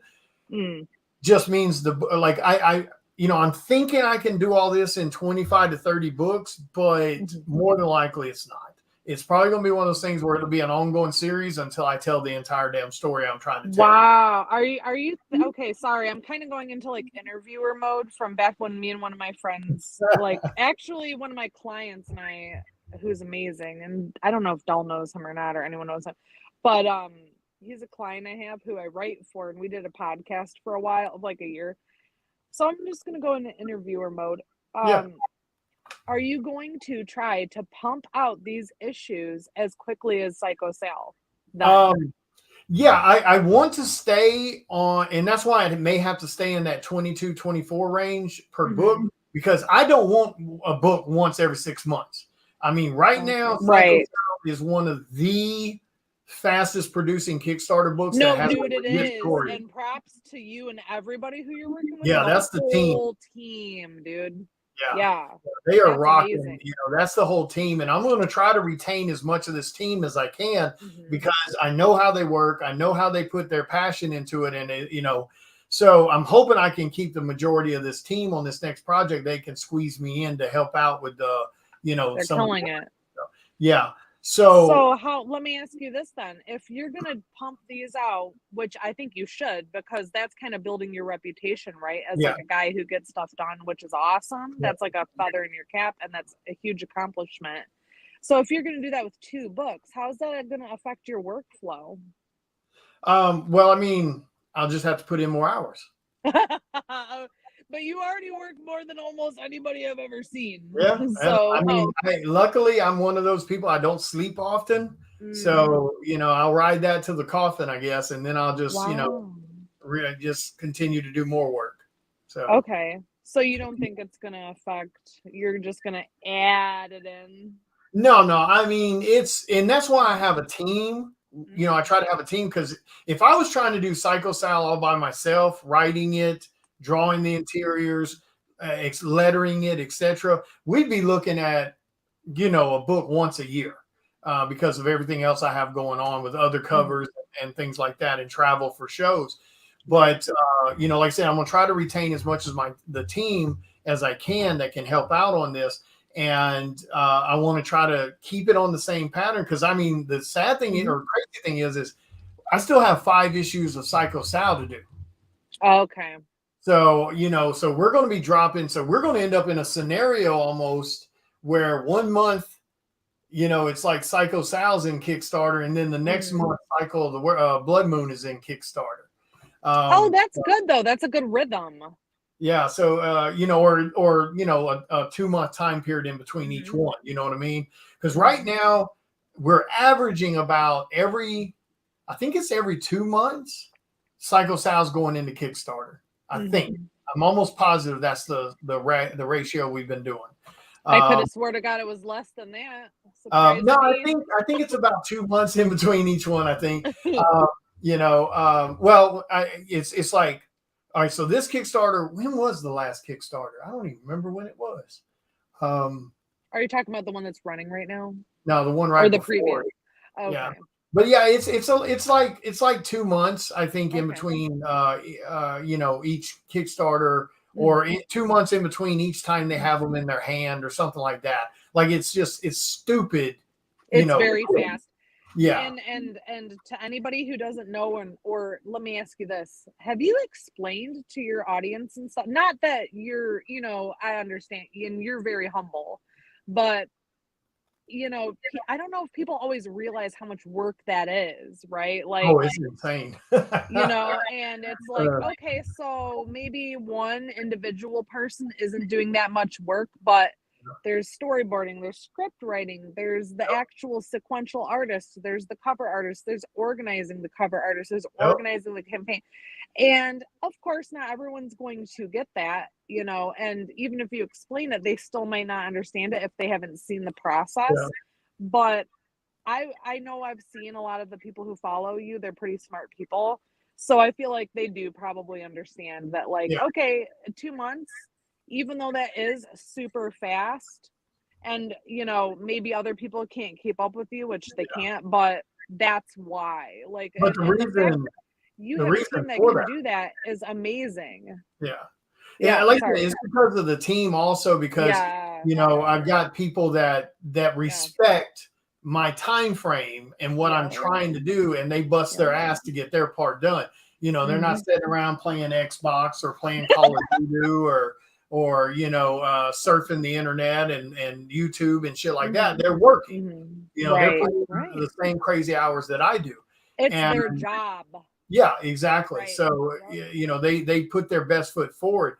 But the reason, so to give you guys put it in perspective for you, the It is an norm. insane pace. If you Yeah. really knew, What's up, dude. James? Oh, James, hey, Yeah, to put it hi, baby. in like solid perspective for you, Mhm. the majority of every other Kickstarter out there Yeah. takes 6 months to a year to 6 complete months. one book, Yep, 6 months. And and that's honest to if they're God, busting their ass. they are, but I was just gonna say, I was gonna say, honest to God, I know that sounds horrible, even though I've worked on those projects. When Yeah, I it's not. back I'm other not throwing shade on projects, them. You guys have got to remember no, one key thing. I'm not throwing shade on them no, because it's taking them no. 6 months to a year. You guys That's have to ass busting. right. Well, you have to realize something. I prepay for my book, so they Mhm. need the money from their Kickstarter in order Mhm. to complete their book. By the time we turn my Kickstarter on, it's about 98, 99% complete. The only thing that's Yep. being left to do is McLean's doing just a little bit of lettering. That's it. Yeah. So like with Cycle Oh, Style okay. #5, I've already spent $4,500 plus to create my book before the Kickstarter Right. ever comes on. So Right. now that's a Yeah. gamble. That's a People huge aren't in gamble. I've done that comics to since make book money. #1. Yeah. Yeah. It's They're a in massive comics gamble. to, yeah, they're not in comics to make money, Yeah. basically. You know what I mean? So let me ask you next question, if you don't mind. Yep. You're Exactly, Mike. interview mode. Next question was what was your inspiration? Well, first of all, I would actually like to know both, but we'll start with Cycle of the Blood Moon. What was your inspiration? I mean, I'm a big horror fan. Obviously, the tattoos and everything. I've always been a Mhm. big horror fan, and I've always been a fan of the classic storytelling stuff. The kind of stories that you would hear around your campfire. Those kind of Mhm. urban legends and things like that. So I am big into vampires, big into werewolves, things like that. And I've always loved, the concept of the Bible and the stories and stuff from that with, good versus evil and angels Okay. and demons and stuff like that. So I wanted to do a book. Exactly, Mike. I wanted to do a book where I could incorporate kind of all those myths and legends, and also being from the South and the stories of witches and stuff like that from where I grew up, and then dealing with New Orleans with the witch Delphine and some of Oh, those stories. yeah. I wanted to try to work that in, but Oh, yeah, yeah. Bring it's that in. God, it's a big story. That's an amazing aesthetic actually for inspiration, you know, as a northerner, right? Okay, James, if you want to be a part of these conversations, I'm not a photog, but come on, babe. But no, as a northerner, okay, and I've spent a lot of time in the South, a lot, and I've had many, many, many, many family members who've moved south, so whatever. But it's a very romantic kind of idea, right? Like the Spanish moss and the older buildings Yep, and the older kind of like monumental type graveyards and the like just yep, the whole aesthetic of it is so different than up here, right? yeah, Because we have like deciduous forests and there's a lot of concept up north of change, Yeah. because of the seasons. They keep us on track. They keep us on pace. Yeah. So I love that idea of it being set down south and playing on the mystique of like Yep. New Orleans and all of the kind of Cajun voodoo, you know what I Yep. mean? Because like that's so whimsical to us, you know. Yeah. And it's if you've never been to New Orleans, it's one of those interesting, like I've been to a lot of places, but New Orleans is one of those places when once you enter, you know, Bourbon Street and especially the quarter, and once you enter that, and there's a whole different energy to it. Like when you go to the cemeteries down there, when you go to the French Quarter, when you go to any of those places, there's this energy and this feeling with the architecture and the culture and the people around you and things like that. It's in a really, really badass Wow. city for making you feel the energy. I mean, it's one of the oldest cities in the U.S. So you got to think about that. It's Is it one of really? I didn't know yeah, that. the French Quarter is one of the oldest locations in the U.S. I would have figured it would have been from one of the original colonies. Well, New Orleans was one of the first places that were being established outside of some of the main colonies. So as far as like city, you got to remember you're thinking about like a city aspect versus just a colony. So when you get into the aspect, because the traders that were coming down the Mississippi, that location where the French Quarter actually is, where the trade market actually is near the French Quarter, that was where Native Americans and stuff did their trades with other Okay, that makes sense because it's right on the Gulf, right? Exactly. Well, it's right there on the Mississippi River going to the Gulf. Yeah. So when you started seeing colony people come in, they saw where that was happening, and that's where they started doing their trade with the Native Americans. And that's why they're so right. Okay, now that makes sense because the French Quarter, because the French owned Mississippi and parts of Louisiana until they sold them to the colonies for westward expansion. Yeah. So, but up until then, it was very It was like a huge, diverse mix of all kinds of because of the trade route. That makes a lot of sense. Yeah, and then also fascinating. You also have to realize where a lot of these stories and everything come from. Especially in the southern states, especially around areas like Louisiana being again, New Orleans being again one of those central air hubs with the Gulf and everything for trade coming in and things like that. And then you have all the plantations, and then you have all the pain and the torture and everything that took places in a lot of those areas, leaving that negative energy on aspect of ground. So you end up with the ghost stories, you end up with the witch stories, you end up with all that kind of stuff. So, and it's like, definitely check out some documentaries like online about the French Quarter. That whole atmosphere inspired you? Yeah. Cause I love that city. When I used to live here back in the early 2000s, I used to go to New Orleans a lot. I used to go so much that when I came back to Mississippi, people thought I was from there. Like my accent was so damn Louisiana, it was ridiculous because I spent so much time there. And every once in a while, it'll come out, but it was real bad there for a little while. But it's such an incredible city. Like I said, if you do when you go down there and you got the ghost tours, and that's all fun and whatever, and you got the cemetery tours, and that's cool. But when you just walk around and you just listen to the music and you listen to the noise and you listen to the city, you listen to the French Quarter, it's a whole different ballgame. And like I said, you're very passionate. Yeah, I love that city. That's amazing. I love that. I love how passionate you are. That's how I'll talk about Detroit to anybody who wants to know about Detroit. So I love that, and I relate to that. So let me ask you now, what was your inspiration for Psycho Sam? Because I get really, really big like Son of Sam vibes kind of from it. Like a Night Stalker, and right. You know what I mean? Yeah, so Psycho Sal, like I said, I knew at some point I wanted to do my own creator-owned IP. I had the thought of Psycho Blood Moon there for a little while, but I knew that one was going to be bigger. It's going to be a lot more involved, a lot more expensive to produce, Nice. and I wanted to make sure I had creating this fan base and everybody that enjoyed the work.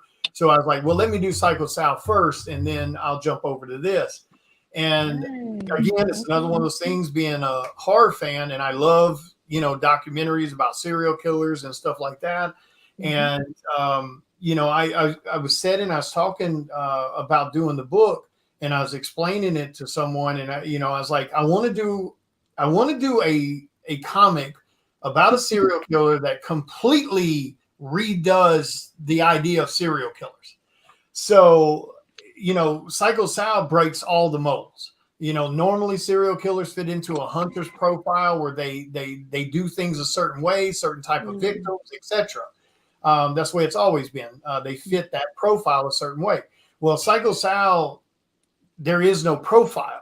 It doesn't matter to him what sex you are, what color you are. Right. It makes no difference. And then the way he murders each one of his victims, every single one of the murders are different.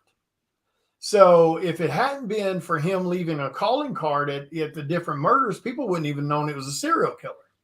Right. So, we wanted to shake it up like that, but we also didn't want to produce a horror comic because, for those that don't know, horror comics are hard as hell to do. They have to be drawn a certain way. They have to be colored a certain way. They have to be written a certain way. It ain't writing Superman. It ain't writing Batman. Or coloring it. So there has to be tone. Oh yeah, it matters. Yeah. The tone matters, the lighting matters, the pacing matters, the texturing matters, everything super hyper matters with horror comics. And then on top of that, you are dealing with a smaller niche market because it's easy to sell superhero shit and it's easy to sell TNA stuff. But when you get into horror and you're being like classic horror stories, you're not just going, hostile and trying to show as much gore and shock value as you can. You're trying to tell a legit story, and you're not psychological, really. Yeah, it is. Yeah, it's more of a psychological horror is what it is. That's definitely true. You're not trying to use TNA to sell the book. It becomes very difficult when you do it that way. But which is unfortunate because I feel like the audience for psychological, type movies, books, comics is almost like a different breed. I wouldn't say they're more highbrow or anything, but it's a totally different breed. And it is smaller. You're totally right. And that's unfortunate because that audience is such a good audience to be able to capture, though, and you've captured it. So kudos to you. Thank you. Yeah, it's definitely a tough one because even inside the horror fandom, it's still a niche market because you've got so many people these days are so accustomed to blood and guts and gore, with Saw, Hostel, all these other movies that's what they're not accustomed to now, or tons of TNA, T-shot, all that stuff, every other scene in the movie. So they're kind of accustomed to that. So now here I am coming on the market with a kind of psychological horror that's dealing with a serial killer that, there's a little bit of nudity here or there, but it's not nudity in a sexual way. So like in the first book, the young lady who's crucified in the alleyway, she's topless in that scene. But there ain't nothing about that scene where you're going, oh, look, titties. That's not what's happening. Right. So, so we're, there, and then on the storytelling side, a lot of the scenes that you see right before it happens and you see right after it happens. So, but for storytelling, that's a better way to do storytelling because it allows you as the fan to fill in the blanks, and your idea of what just happened is going to be way more terrifying than what I could have wrote for you. So way more emphasis on the psychological, maybe even suspense, dare I say, than horror. Yeah, what it would is. You what would you categorize Cycle of a Blood Moon if you could break it down into two Um, categories and then major and minor categories?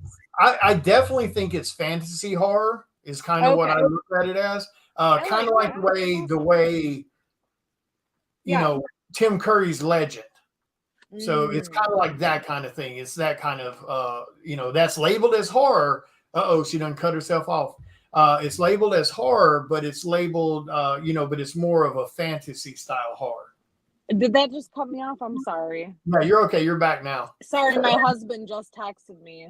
Oh, where the hell He's you at? inside. Oh, I'm just sitting in my car because I can't smoke in the house. He's Yeah. inside 3D printing a pedal for his keyboard right now. Ah, okay. And I wanted to say, "Hey, babe, good job. I'm so happy it worked." So, but I can still hear you. Sorry. No, So no, you're fine. I'm gonna text him that real quick. But okay, so you said fantasy horror? Yeah, I would label it as fantasy horror I because like that. That's kind because of it's unique, right? yeah, because First there's of all, it's unique. now this one here, some of the scenes. Oh, she cut herself off again. I'm here. I'm here. In this one, there'll be more. This book will have a little bit more gore in your face because there'll be scenes where lichens are fighting someone, and you'll see claws ripping through flesh. Bites going into necks and things like that. So Psycho Blood Moon will be a little bit more of that. Fantasy style horror for sure. I think that's the way I would label it for sure. I love that. I love that. Because of like the to American do. mythology, you can't help it be fantasy, So I like the idea that it's a lot of roads less traveled, right? yeah, Was that intentional for you when you started these? yeah, especially for So you for put Psycho Sal. okay. Like I Okay. said, I did not want to fit anybody's molds because, well, Right. the other thing is Psycho Sal. Once you read the entire series, people will definitely see what I'm talking about. But Psycho Sal, by us breaking the mold of him hunting anyone, that creates a severely dangerous killer. Right. Because you can't hide from that shit. All the other serial killers in the world, they either, they hunted men Have or a they type. hunted women. Right. Yeah, exactly. So everybody else was safe. Yeah. But and what really made me think of the concept of let's make him an anybody killer was when I would do, like when I used to work with my other company and I'd be sitting in parking lots doing paperwork in between my appointments. In winter, it gets dark at 6 p.m. and I'm sitting in a parking lot doing paperwork, and I watch people walk out of restaurants by themselves or out of stores and walk across a dark parking lot with their face buried in their phone, and they never look up. Right. At any moment, your ass could be snatched. And it's fascinating that you thought about. It's fascinating that you even thought about that. Well, I actually never mind. I understand why you did because you have daughters. Mm-hmm. Well, it applies to anyone. No, it totally applies to anyone. I agree. It totally applies to anyone. Don't get me wrong. Yeah. So that wasn't like a sexist statement, but just from my perspective, I have older brothers. I have a husband. I've been with him 20 years, and I just don't often hear men say that, right? Like they're aware of like the different. But that's interesting. Well, I mean, and that's really strange considering most of the assaulted violence that happens to men. Well, yeah, not only I hear you. Not only that, but we'll get off on a tangent on this. But honestly, I agree, and I think that also most child stuff happens to males as well, as far as I'm aware. Yeah. Well, I'm just referring to I get what you're talking about, but I'm just referring to people being assaulted. Oh, of course, robbed, stabbed. Of course. Yeah. Yeah. It's amazing. No. People are walking across dark ass parking lots with their face buried in their phone and not paying attention to shit. And they're just like, I'm a total soft target right now. It's that little bubble. It's that little bubble everybody lives in. They don't think shit can happen to them. And the Psycho Sal's here to show you it can happen to you real damn quick. So that's interesting that you were thinking about that. So you've drawn on your own experiences, you've drawn on your own mindset, you've drawn on the fact that you saw a niche. Yeah. And you were inspired by other things you liked, but then combine them Yeah. into like a kind of like niche experience, I guess I could say. Yeah.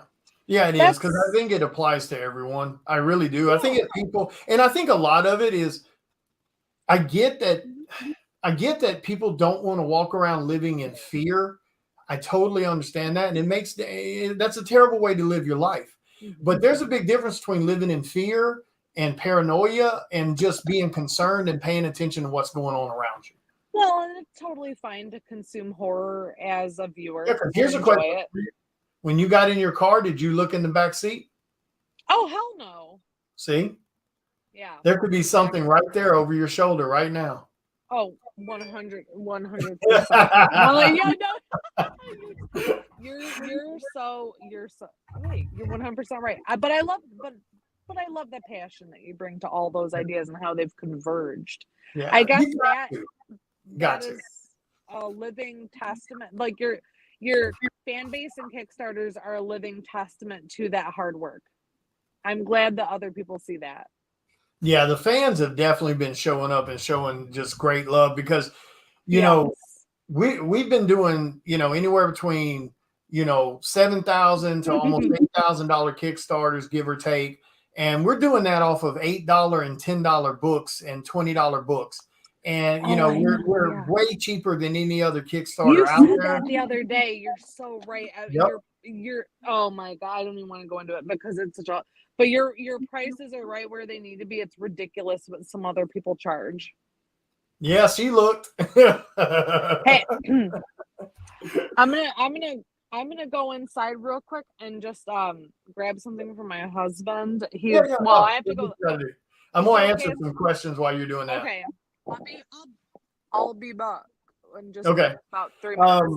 Yeah, Mike, to answer your point, that's pretty much what it is. It's like Cycle of Blood Moon is definitely like crossing prophecy, with underworld, with classic witch stories. I mean, because those are all stories I enjoyed growing up. When me and my buddies or me and my grandparents would sit around and just tell stories. We would be talking about those types of legends and myths and things like that. And so, I just, you kind of tell stories of what you know. What's up, Chris? Yeah, there's some damn sure good werewolf action coming. Chris, make sure you send me your damn address. You didn't put your address on the Kickstarter.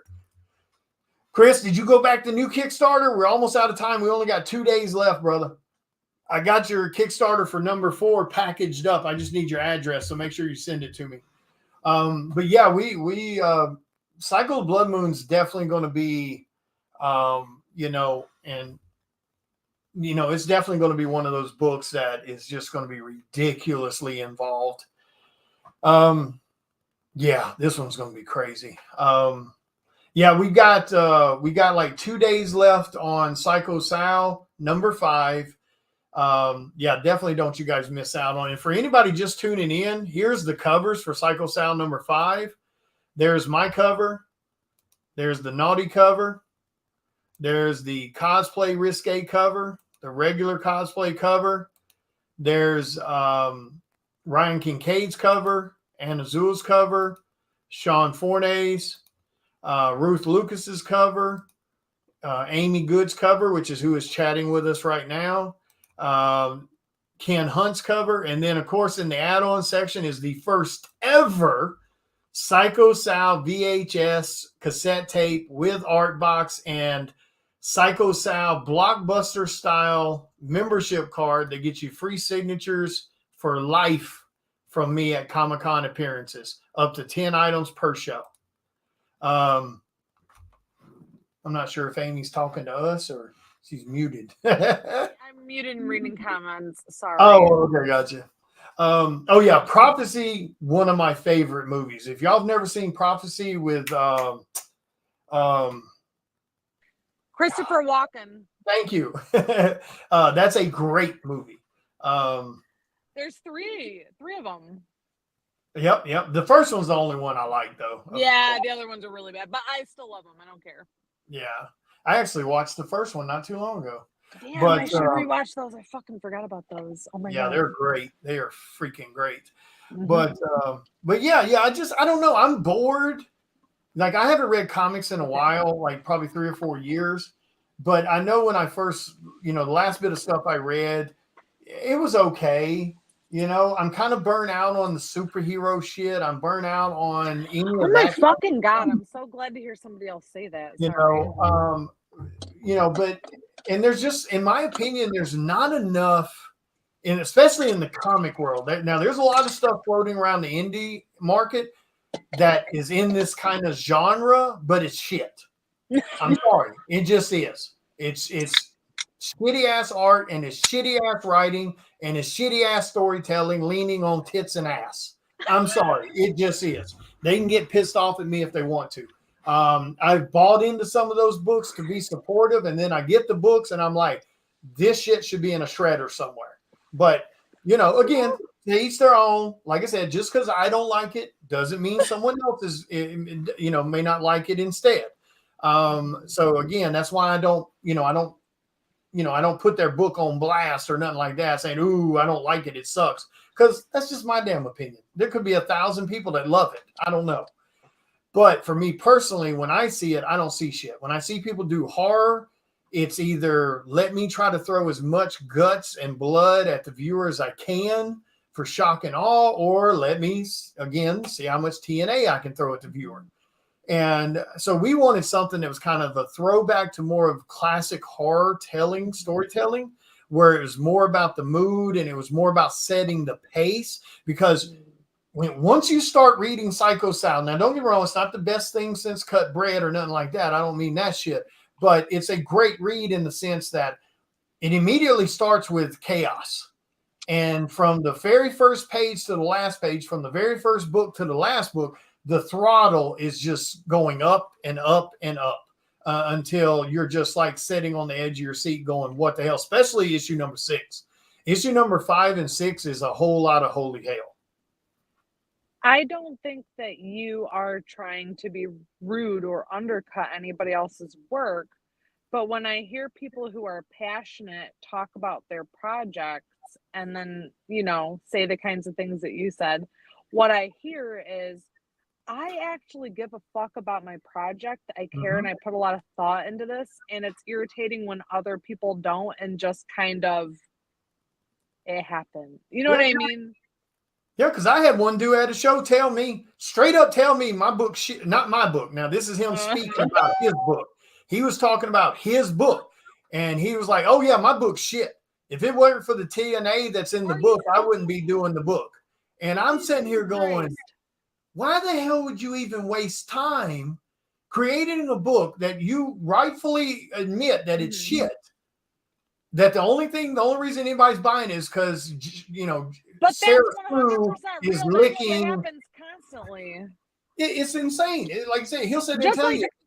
honest, not to draw the comparison, but I mean, like, I'm trying to speak your language, and I agree with you when you're like, oh yeah, there's girls and they show cleavage and they get opportunities. This is the same idea. It's like people don't actually give a fuck about their story. They don't actually give a fuck about their world or their characters. They just produce material in order to put something out there, and then meanwhile, people who are passionate about their fucking project are like, what the fuck, dude? Yeah, we're sitting there going, well, damn. And I mean, I don't want, and no, don't get it twisted. Like, anybody listening, don't take that the wrong way. Like, I don't have an issue with, hustle your shit, do your thing, do what you do, bitch. Yeah, I don't have an issue with porn. I don't have an issue with sexual related books.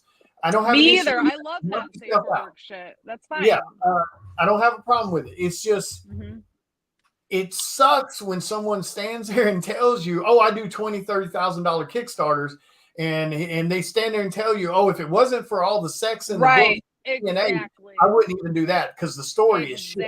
And I'm sitting there going, yeah, exactly. No, dude, it's the same thing. Because so I found myself in the comic place. I've been here for about a year, I think now, but before that, I've always been an illustrator.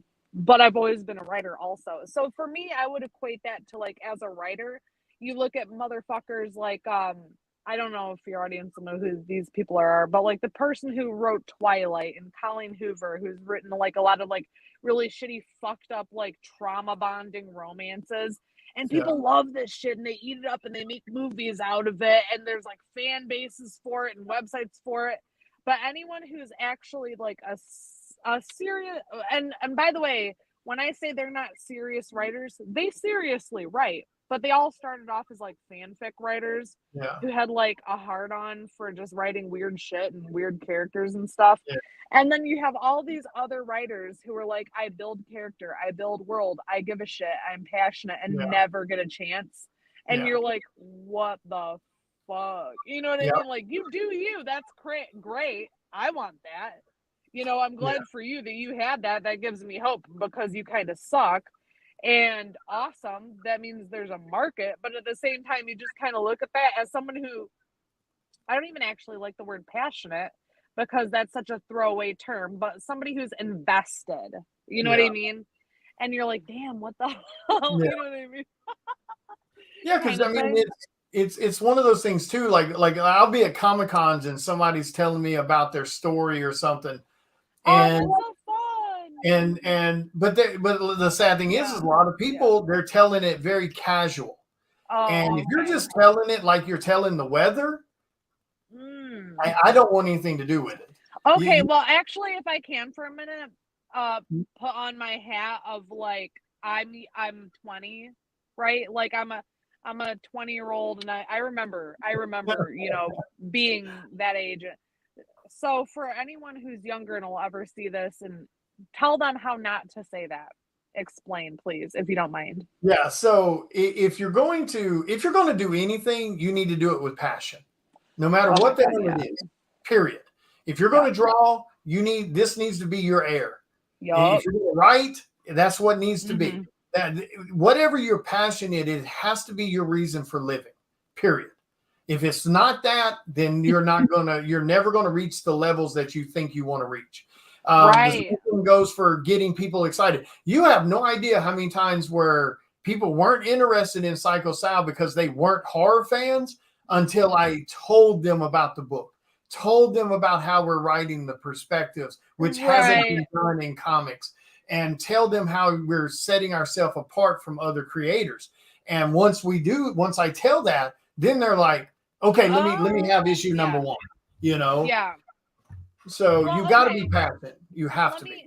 Let me also keep on my hat of like not even young people, like anybody who's now an aspiring creator or whatever, or wants to like, let me ask you then, William, from I'm just, you know, your perspective as a creator, artist, and all of the other things. And I understand you don't write, but you oversee, and you're the creator, right? And I work with creators, and they get ultimate say in everything.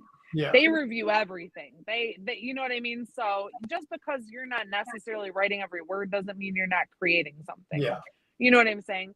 So from that perspective, would you give me and everyone else the benefit of explaining a little bit more about, like, not only do these people not have passion about it, but is there a sense of like, I mean, like, just reading them kind of, you know what I mean, like, oh, they don't even believe in their own project kind of a thing. You know what I mean? You can't do that. You have to you have to be your biggest supporter yourself, because your family's not going to do it, your friends aren't going to do it. You have to be your biggest cheerleader. And you know, and even though I don't write every single word that goes into Psycho Sal, I write the overview. So I'll sit down and I'll write 4 or 5 pages of notes for one book that says this needs to happen, this needs to happen, these characters are involved, these characters, this is the tone, this is the atmosphere. And I give all those notes to my writer, and then they connect the dots. Right. So even in that sense, you have to be passionate about it. Like I said, I'll hand 4, 5, 6 pages of notes just telling what needs to happen. But you have to be your biggest cheer. You have to be your biggest supporter, because like I said, because here's the sad truth of it is, I've got friends I grew up with that I've known since elementary school that hasn't bought the first damn copy of Psycho Sal. Damn, dude. Yeah.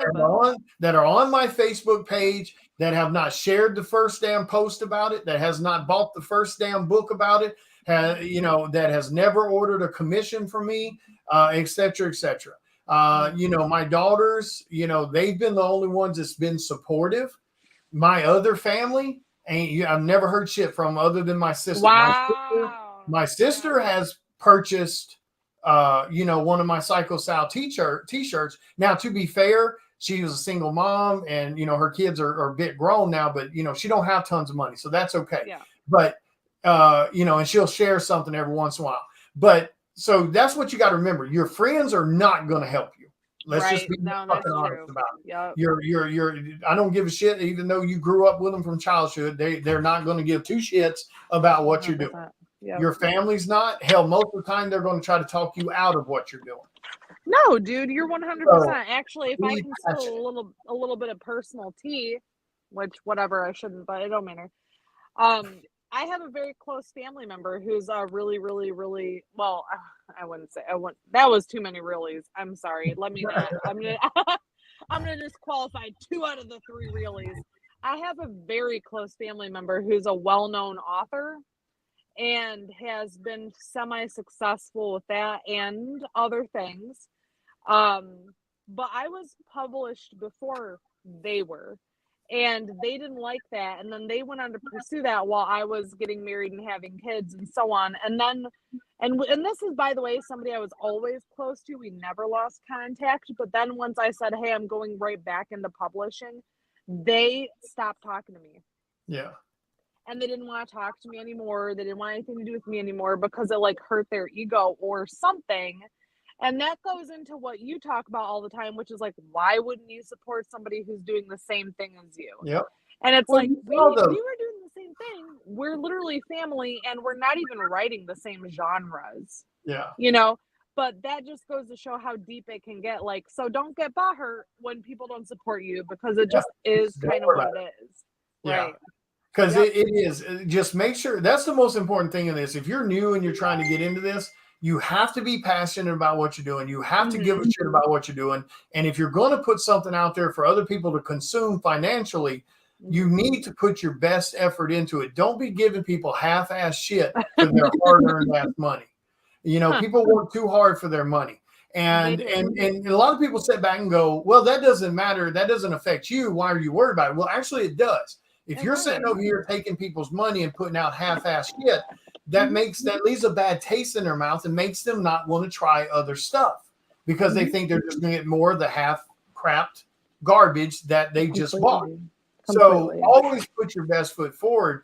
But when it comes to worrying about who's supporting you and who's doing this, don't worry about it. Just do your thing. Your fans will grow. Your fans will be there for you as long as you treat them right, treat them with respect. And and don't worry about the rest. Don't worry about the other artists, because the sad thing is there's people on my friends page right now that will never ever share any damn thing I'm doing. It just is what it is. And that's why you gotta have thick skin and keep moving on. Yep. And some of it could be some of it's not malice. They just don't think about it. But a lot of it is they just don't want to, because surprisingly, there's still a lot of people in this industry, especially the art side of it and the creator side of it, that think that we're all still in solid competition with one another. And we're really not. The platforms are so big with Instagram, Facebook, TikTok, so on and so on, that there's enough room for everyone at the table. Everyone has as much exposure as the next guy, as long as they're willing to put in the work to share their stuff. Right. Well, of course. And that's kind of where I come from when I say, well, every artist has a different style. So why would you be threatened by a different artist? Yeah. Because no matter how good you are, you can't get all the work. It doesn't matter how pretty you are. Everybody's going to like your shit. That's fine. That too. Right. And that's cool. You know what I'm saying? Like, I'm not for everybody. Everybody's not for me, but maybe you like this person's shit. That's never stopped me from connecting people to each other. I've literally connected people to other people who've hired some of my friends to do exclusives I put them in contact with.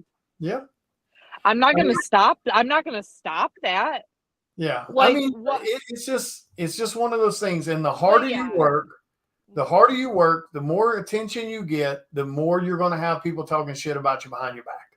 You just got to let it go. Don't worry about it. Just concentrate on you and just work at putting out the best quality and product you can put out. That's all So you can let do. me put my little interviewer hat back on real quick, and then ask you, what got you interested in wanting to work specifically in comic books to begin with? I mean, I've always been around comics since I was a kid. And I've always had the idea that I wanted to draw comics at some point. I mean, even to the point that I did a portfolio. I went to Wizard World Chicago in 2000 and met Matt Hawkins, who was the editor in chief of Top Cow Comics, Image Comics at that time. He looked through my portfolio and actually loved what he saw, gave me his business card, told me to send him more work, and I never did. Oh, okay. I washed my hands right there, whether it was fear of success or fear of what might be, I don't know. But I washed my hands of it. And I don't know what happened like 6 years ago. I was working with my other company who I was with a total of 7.5 years. I made 6 figures every single year. I loved my job. I had no reason to leave it.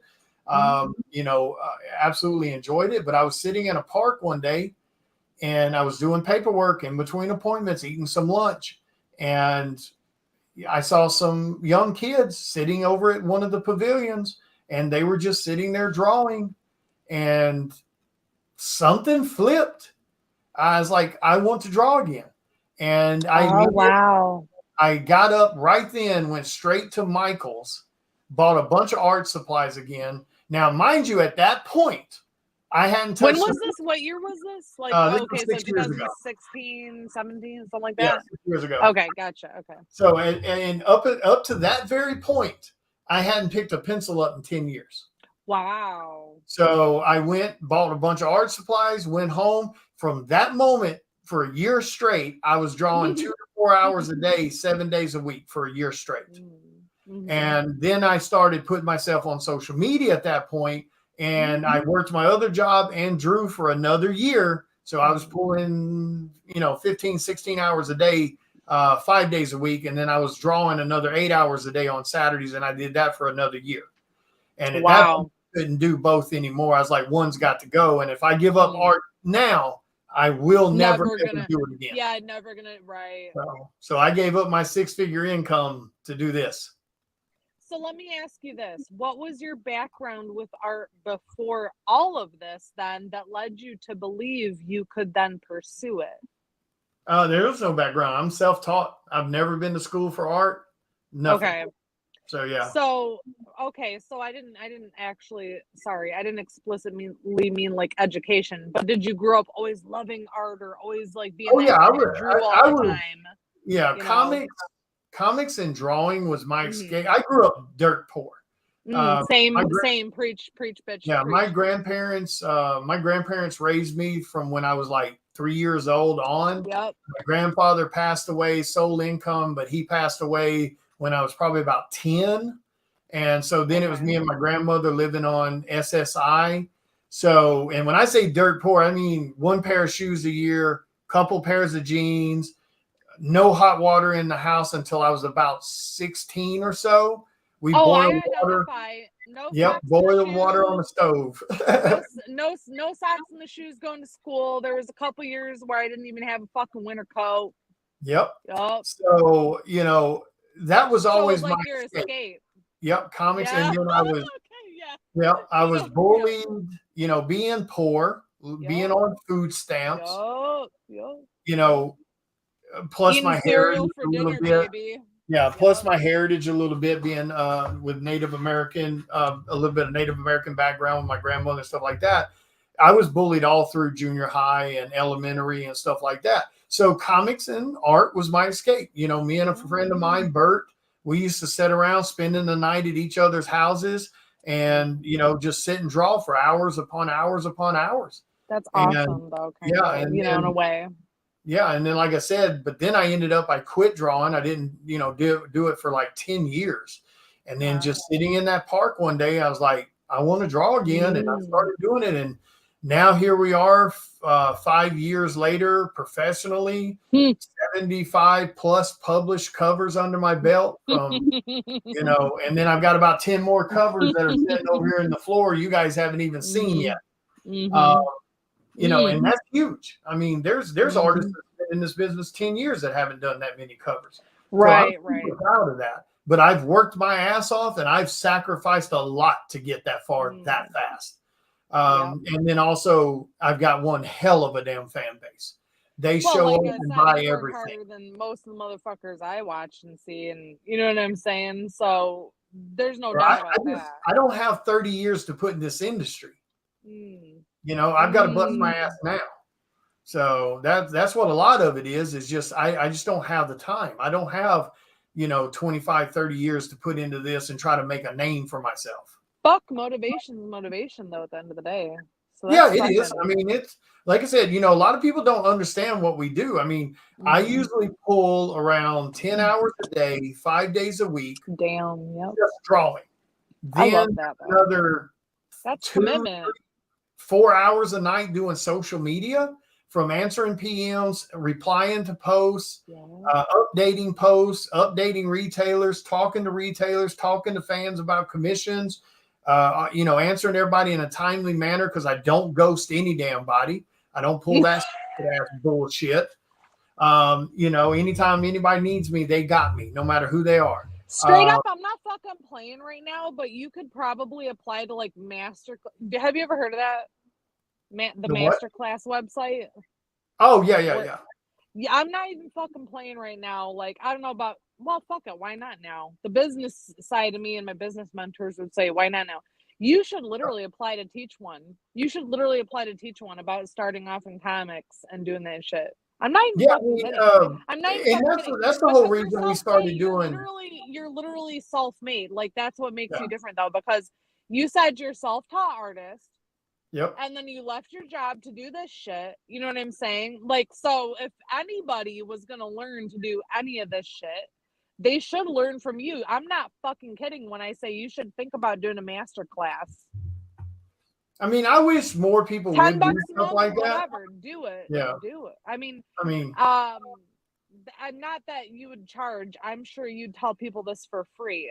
But their network reaches a huge amount of people. So that way you could reach a lot of people to help them for not a lot of money. And I'm not kidding. Yep, exactly. I'm an artist I have 2 undergrad degrees in art. I did the classic artist route. You know what I'm saying? So our backgrounds are very different in ways of how we came to this. You know what I'm saying? And but that's what makes it, that's what makes it, an incredible concept, is because it doesn't matter whether you came from a class or whether you're self-taught. No. If you're willing to put in the work, you can 100%. Have the same outcome. 100%. You just got to figure out which one's more fucking important. Is this more important, or is me sitting in front of the Xbox playing Call of Duty more important? That's what you got to figure out. No doubt. But you can't be delusional about where you're at with your skill set either, though. Yeah. Well, and I'm not saying you got to put in the time. Yeah. You absolutely 100%. Because if you don't, first of all, that's just disrespectful to the rest of us. Well, I mean, you can't do what I do if you draw once a month. No, if you draw once a week, it ain't gonna happen. Every fucking day. Yeah. Every fucking day. And you're the one who told me, obviously, like, no cap, I'm not gonna fucking lie about this and put on a front. You're the one who told me, like, you need to post more. And I was like, did I or did I not say? I was like, oh yeah, I do need to post more. Yeah. It's not that I'm not drawing, I just don't post it all the time. Right. And it's super important. Yeah. Right. But I draw every fucking day. Yeah. And you gotta be posting. Yeah. And you gotta be working. You know what I'm saying? You gotta be working. And actually you said, you said something earlier that I was gonna stop you and be like, that shit was really good. That was actually really profound. Because it resonated with me. So I'm just going to go back there for 1 second. You had said a little while ago, you got to pick something you're passionate about. You got to pick something you're passionate about and go with it. And I think that you just meant in terms of like art, maybe your style. But Yeah. I actually think that resonates with everything Yeah. because, yeah, it does. You can only, well, honestly, I'm not going to take the floor from you because this is all of your, You're fine. and you're older than me and you have a lot more experience than me in life and in everything and as a parent and as an artist. So you can tell me if I'm right or wrong. But when you said kind of like you have to be passionate and put all of your kind of like, skills in one thing, that resonated with me as a younger person, as a younger parent, as a younger artist, because that's something I'm right now learning. Like Yeah. you can't do everything. Even if it's all the things you love, you have to pick like, do you Yeah. do you write? Do you do sequential art? Do you do cover art? Do you do branding? Do you do, and I'm strictly speaking from an artist's perspective right now, but I could go on. I could say, do I crochet? Do I take care of fish tanks? Do I like fish? Do I like gardening? Whatever. But the point is, I'm 35 years old. I'm just now realizing that you can't be good at everything. Yeah. You can't even be really good at 3 things, honestly. You Yeah. gotta All pick it like does 1 is or 2 things. it just makes you mediocre at most. That's all it does. Right. You gotta, Right. whether if you're gonna do comics and sure, you can get to a point to where you're efficient and then you can start learning something else. Right. That's fine. There's nothing wrong with that. And I was guilty of this when I first started. I was trying to do airbrushing. I was trying to do painting, watercolor. Okay. I was trying to do all kinds of shit, and I was just all over the place. And so then I was like, okay, let me stop. Let me concentrate on penciling. And I mean, even in my penciling, you can tell like my stuff that is like more like a torso thing, like the pieces that's on my art desk right now, that's more my bread and butter, even in the penciling side of it, compared to like, me trying to draw, like with this right here. So like that right there is more of my bread and butter with this than me trying to draw full body stuff, but I have to draw full body stuff. So that's why when you guys see me bounce back to headshots or bounce back to these type of torso half body shots, that's why they tend to be a bit more over detailed and a bit more upper scale, because it's something that I drew more of in my old life also. So that I had more experience with. That's very interesting though. So you'll notice things like that. But yeah, and I still have to learn how to ink. That's why my inking isn't the best inking in the world, because I'm new to it. I've only been inking for, if you add it up all the time, I've only probably done a year's worth of inking, even though it's been 5 years of doing it, because I don't ink every piece that I do. So, so you gotta pick which one you're wanting to do. If you're going to be in the comic industry, you got to figure out, okay, am I a writer or am I a artist or penciler? Cover artist, sequential artist, exactly. Letterer, and inker, what I'm saying? Figure out which one you want to do and get very good at the one you're wanting to do, and then start throwing in some of the other stuff to try to broaden your skill a little bit. What's really cool about that, to be honest with you, is oh my god. I just tripped on my bad. I just tripped on my fucking kid's bicycle because I was looking at you and oh Jesus Christ. Well, anyway. What's really cool about that and inspirational about that, to be honest with you, is that I think that's a message people need to hear, just to put my little like interviewer cap on again for a minute, because I think a lot of artists get very sidetracked by like, oh, I'm not good at all of the things. You know what I mean? And it's like, well, you don't need to be good at all of the things. You can, and that's, I hear a lot of people say like, oh, you should hone this skill set and you should hone this skill set and you should, but really, actually, if you want to be really, well, in my opinion, if you want to be really successful, it's okay to have a niche. You know what I'm saying? Like, just be really, really good at that niche and own it. You know what I'm saying? Like, because I can tell you right now, I suck at sequential. Oh, I haven't put in enough time to learn it. I mean, could I do it if I had to? Sure. Right. But it's not a thing. Cover art is my thing. Splash pages are my thing. You know, Mhm. 'cause again, that's the stuff I grew up drawing the most of, and which is why it shines more. But yeah, I could Yeah. do sequential, but it's not going to look like the people who are sequential artists. There's You because know, there's so many and there's so many good ones yeah, too. And exactly. I'm not going to take that work away Years. from them, first of all. And I have told many clients, I've had a lot of clients ask me, like, oh, you can do this cover, whatever. Can you do this sequential art? And I have, honest to God, I swear to God, and I put this on my first baby, my dog's ashes. I have said, I don't know sequential art well enough. I would never sell myself Yep. as a sequential artist, but I will recommend a couple to you. Yep. I've done that. It's the same 100%. thing. I've done the exact same thing when it comes to like anime style art. I'll have people say, "Hey, can you draw this anime character, this anime character?" I'm like, "Well, I can do it, and I can make it look like that, but I'm not a anime artist, and I'll give Right. them someone else's name." You know, I'll do the same thing. Why there's wouldn't I? nothing wrong with admitting where you're short at. And so I'll tell people quick, like, hey man, I'd love to have you on the interior of my book. I was like, well, man, look, I'm not a sequential artist. I can recommend some folks for you, but that's just not me. If you need me for a cover, let me know, and I'll be happy to do it for you. I'd love to do it, right? And I'd love to help you out. And Yeah, if you are in really dire straits and you have to, like, okay, we can talk about that, but off right. top, I'm not gonna just be like, oh yeah, I can do anything you need me to do. I can be Yep. that's crazy. That's ridiculous. Yeah, You it is. you shouldn't do that as an artist because you're giving yourself a bad reputation, first of all. Well, you see that happen sometimes because artists are scared to turn down work.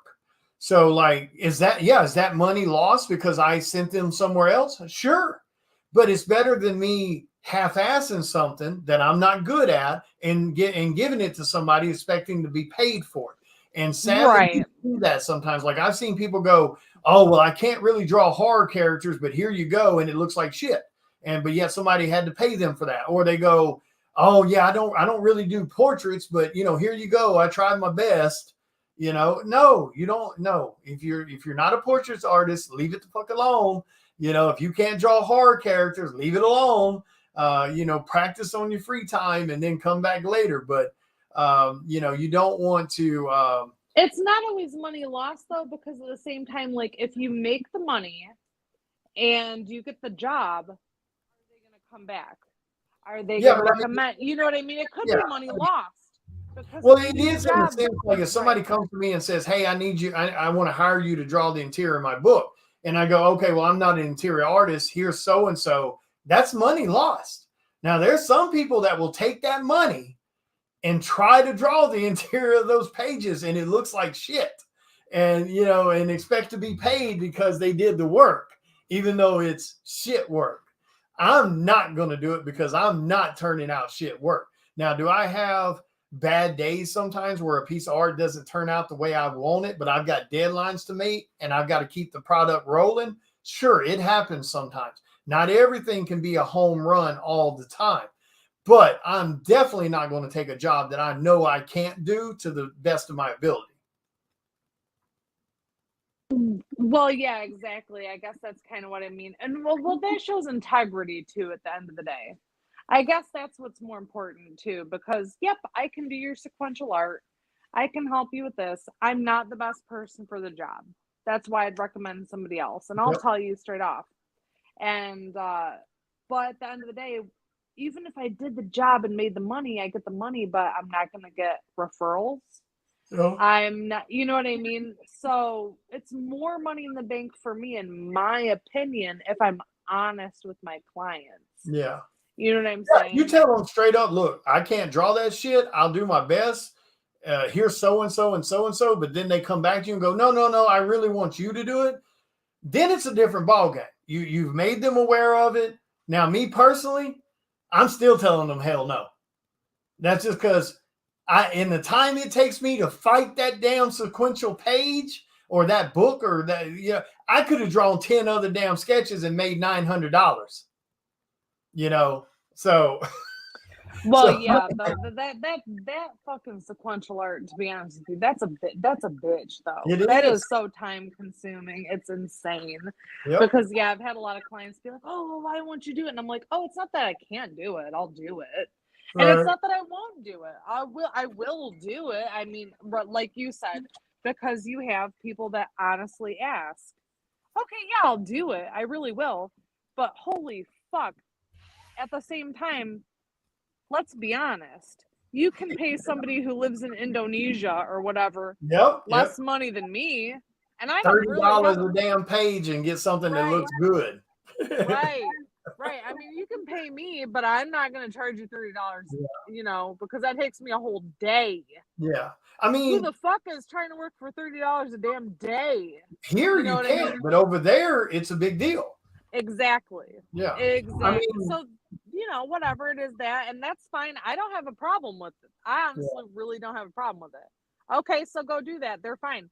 I've yeah. worked with a lot of artists. I have a very good friend who's an artist who's out of Brazil. I've worked with, and we've become friends through projects we've worked on.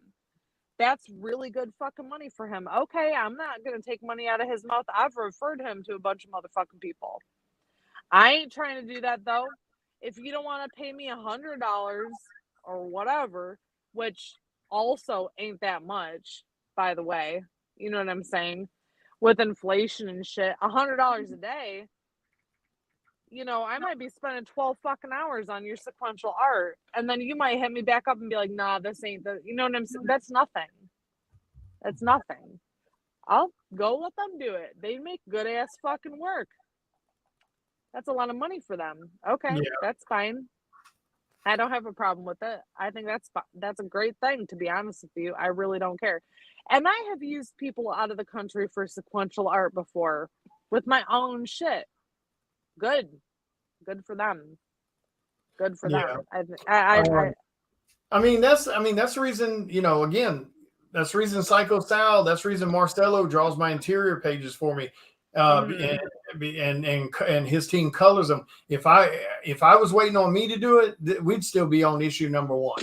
And Right. I'm not waiting. I'm ready for the book to go out there. So, you know, Yeah. I'll pay someone else to do it. Now, is that more money I could have saved? Hell yeah, because it cost me $80 a page. Well, right. I pay $80 a page, so I'm averaging between $1,500 to like $1,600 per book, just But on the art. But does it really save you money? Because at the end of the day, that's 8 hours you're not doing that you can make other money though. You know what Exactly. I'm saying? Right. Yeah. It's not like a loss or anything, because in the, you know, let's say he's doing, you know, 2 pages a day, and if I was doing Right. 2 pages a day and it's taking you 4 or 5 hours per page, I mean, hell, I could have been working on Right. other projects I'm being paid for. So that's the way off for me. Yeah, would I have loved to have had Psycho Sal drawn by my hand? 100%. Sure. I agree. Yeah. But Yep. I wanted a book that I could get out as fast as possible in in solid quality, and Yep. get readers, you know, hooked on it and them enjoying Yep. it. And me doing it a book once a year isn't how you're going to get it done. You And know, that's what it would have to be if you were doing it with your time schedule and your da da da da da. You know what I mean? So I don't see that as a problem. And if a motherfucker can turn out 2 pages a day, that's crazy. yeah. He does 2 pages a day? Well, no, I mean, so hell, you should be able Oh. to do more than that. I mean, if you're a pro sequential artist that does sequentials, that's what you do. I mean, actually, you should be able to do at least 2 pages a day. Really? I've artwork. never heard that. I've always heard 1 to 1.5 a day. No, you can do, if you're good, you Okay. can do 2 pages a day. Now, if you're Oh, just okay. so, yeah, you're going to be averaging about a page a day. But Okay. you know, if you're good at reading a script and you're good at converting that into, Are you talking about without a storyboard to work with or with? well, they don't work off a storyboard. No comic artist works Oh, off a storyboard. They wow. work off of a written script. So it tells you Yeah. what's happening. It gives you the layout. It tells you what's going on, what needs to happen in panel per panel. But That's so interesting. yeah, I've but always it's worked not a script to storyboard. storyboard to sequential art. No, that's I don't think I've never seen anybody do storyboard Really? or comic. Really? Yeah. It's just they send you a script, it's written out, it tells you so and so page, so and so panel, what's Sure. happening, etc. Okay. That's pretty much it. Huh. But yeah, if you're a good artist, you should be able to do 2 pages a day. Now, that's working like a 10-hour day. Yeah, true. You know. Yeah, true. If you're only working 8 hours and then you clock out, then you're probably getting a page a day if you're lucky. Maybe a page and a half. But okay. And again, that's just the artwork. That's not counting the colors. The colors will have on a different day. But but yeah, you should be able to do at least a page and a half a day minimum. If you're not doing that much, you're severely leaving money on the table because you're not getting paid as much to do an interior page as you do a cover. That same person who's doing $50 interior pages, if they're in the US, they're averaging $80 to $100 pages. Right. You're doing a page and a half a day. Then a cover artist comes along and they're making anywhere. And that's without colors, right? That's without colors. Yeah, that's without colors. So like I'm using Marcelo's doing mine. He's out of the country and I'm paying him $50 a page to draw it. His colorist is getting paid $30 a page to color it. So I'm 22, 24 pages at $80 a page. So I mean, it's not cheap. And like I said, I don't shake it. I don't give a fuck. The price is still that's a fucking price. It's not like it's too fucking not. You know what I mean? That's a lot of money. Yeah. And they've earned it. And they do good fucking work. I've worked with a lot of people out of the country. I have no fucking problem at all. I have no problem with that. None at all. I think it's it's a great way to streamline the process, to be honest with you. Well, I mean, you got a little bit of language barrier sometimes, and that could be a little bit of a problem. But you have, as an indie creator, especially an indie creator who's paying 100% of their book up front before the Kickstarter ever starts, we have no choice but to do it that way because I can't afford to pay some unknown artist in the US $100 a damn page to draw a book that is unknown. Without colors.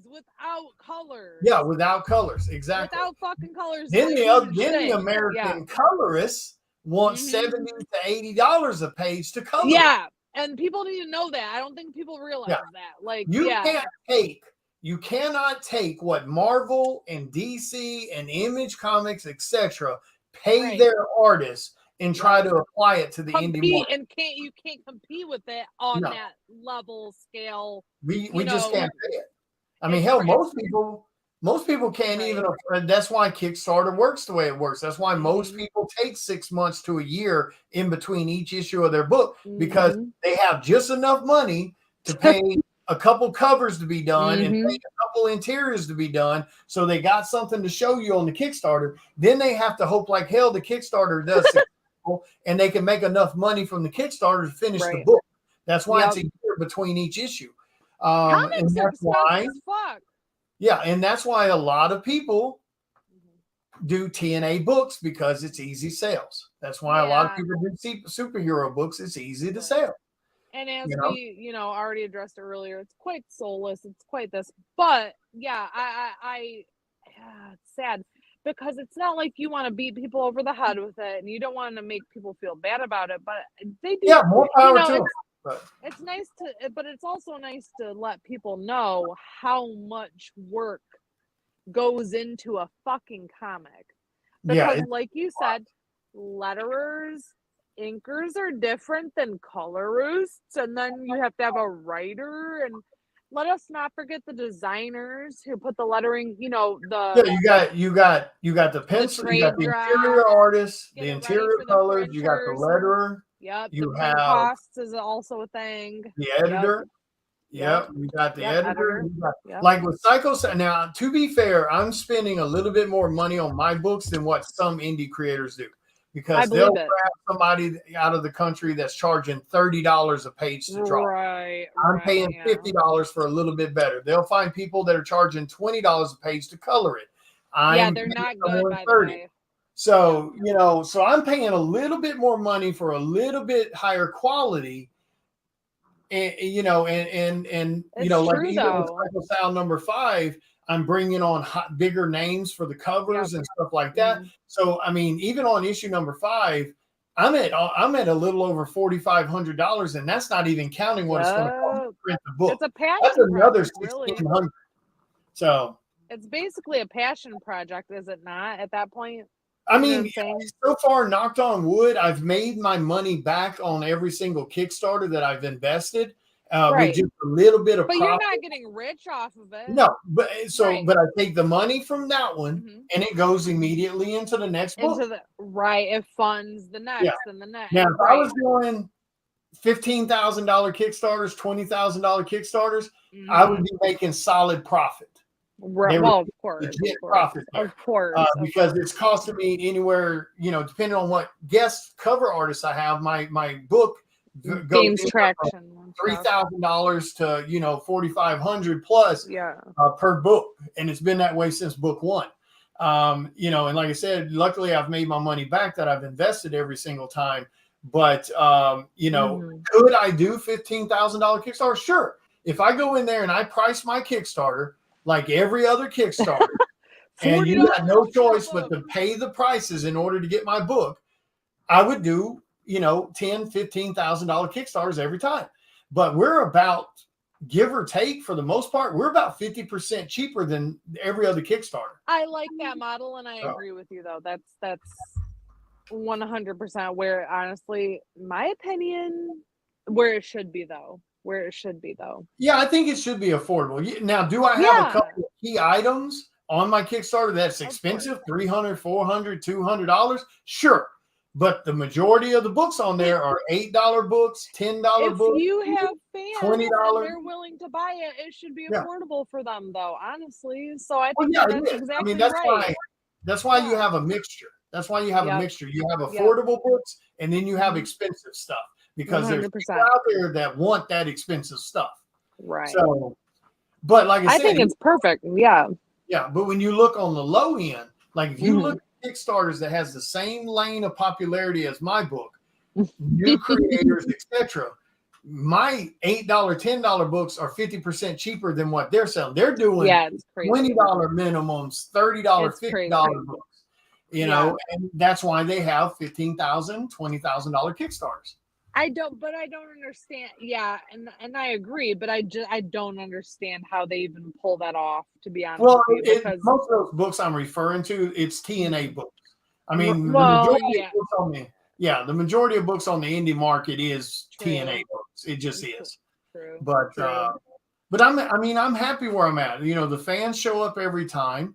Do I wish you're not selling your soul? I mean, I want Psycho Sal to be affordable for every type of income. And right now, like I told, like even with me joking with Dale earlier, like part of me is joking with him, but part of me is serious about it. Everybody can afford to go put $10 on this Kickstarter. Yep.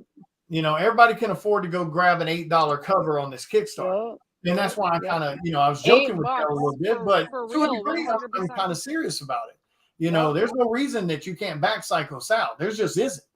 There's $8 books and $10 books. There's no way in hell everyone can't back the Kickstarter. If you're not backing it, it's just because you just don't want to back it. And if that's the case, I'm okay with that too. But you can't tell me that you can't afford it. That shit ain't happening. There's $8 books on there. You can literally go back that Kickstarter right now and get an $8 cover and have the book. So, I know, because I did it. Thank you very much. But exactly. So 100%, but that's how it should be. That's very easy to do. Yeah, but it matters too. That $8 backer is just as damn important as that $100 backer. Fuck yeah, to the creator. Fuck yeah. Yeah, it's 100% just as valuable. So fuck yeah. But anyway, all right. Yeah.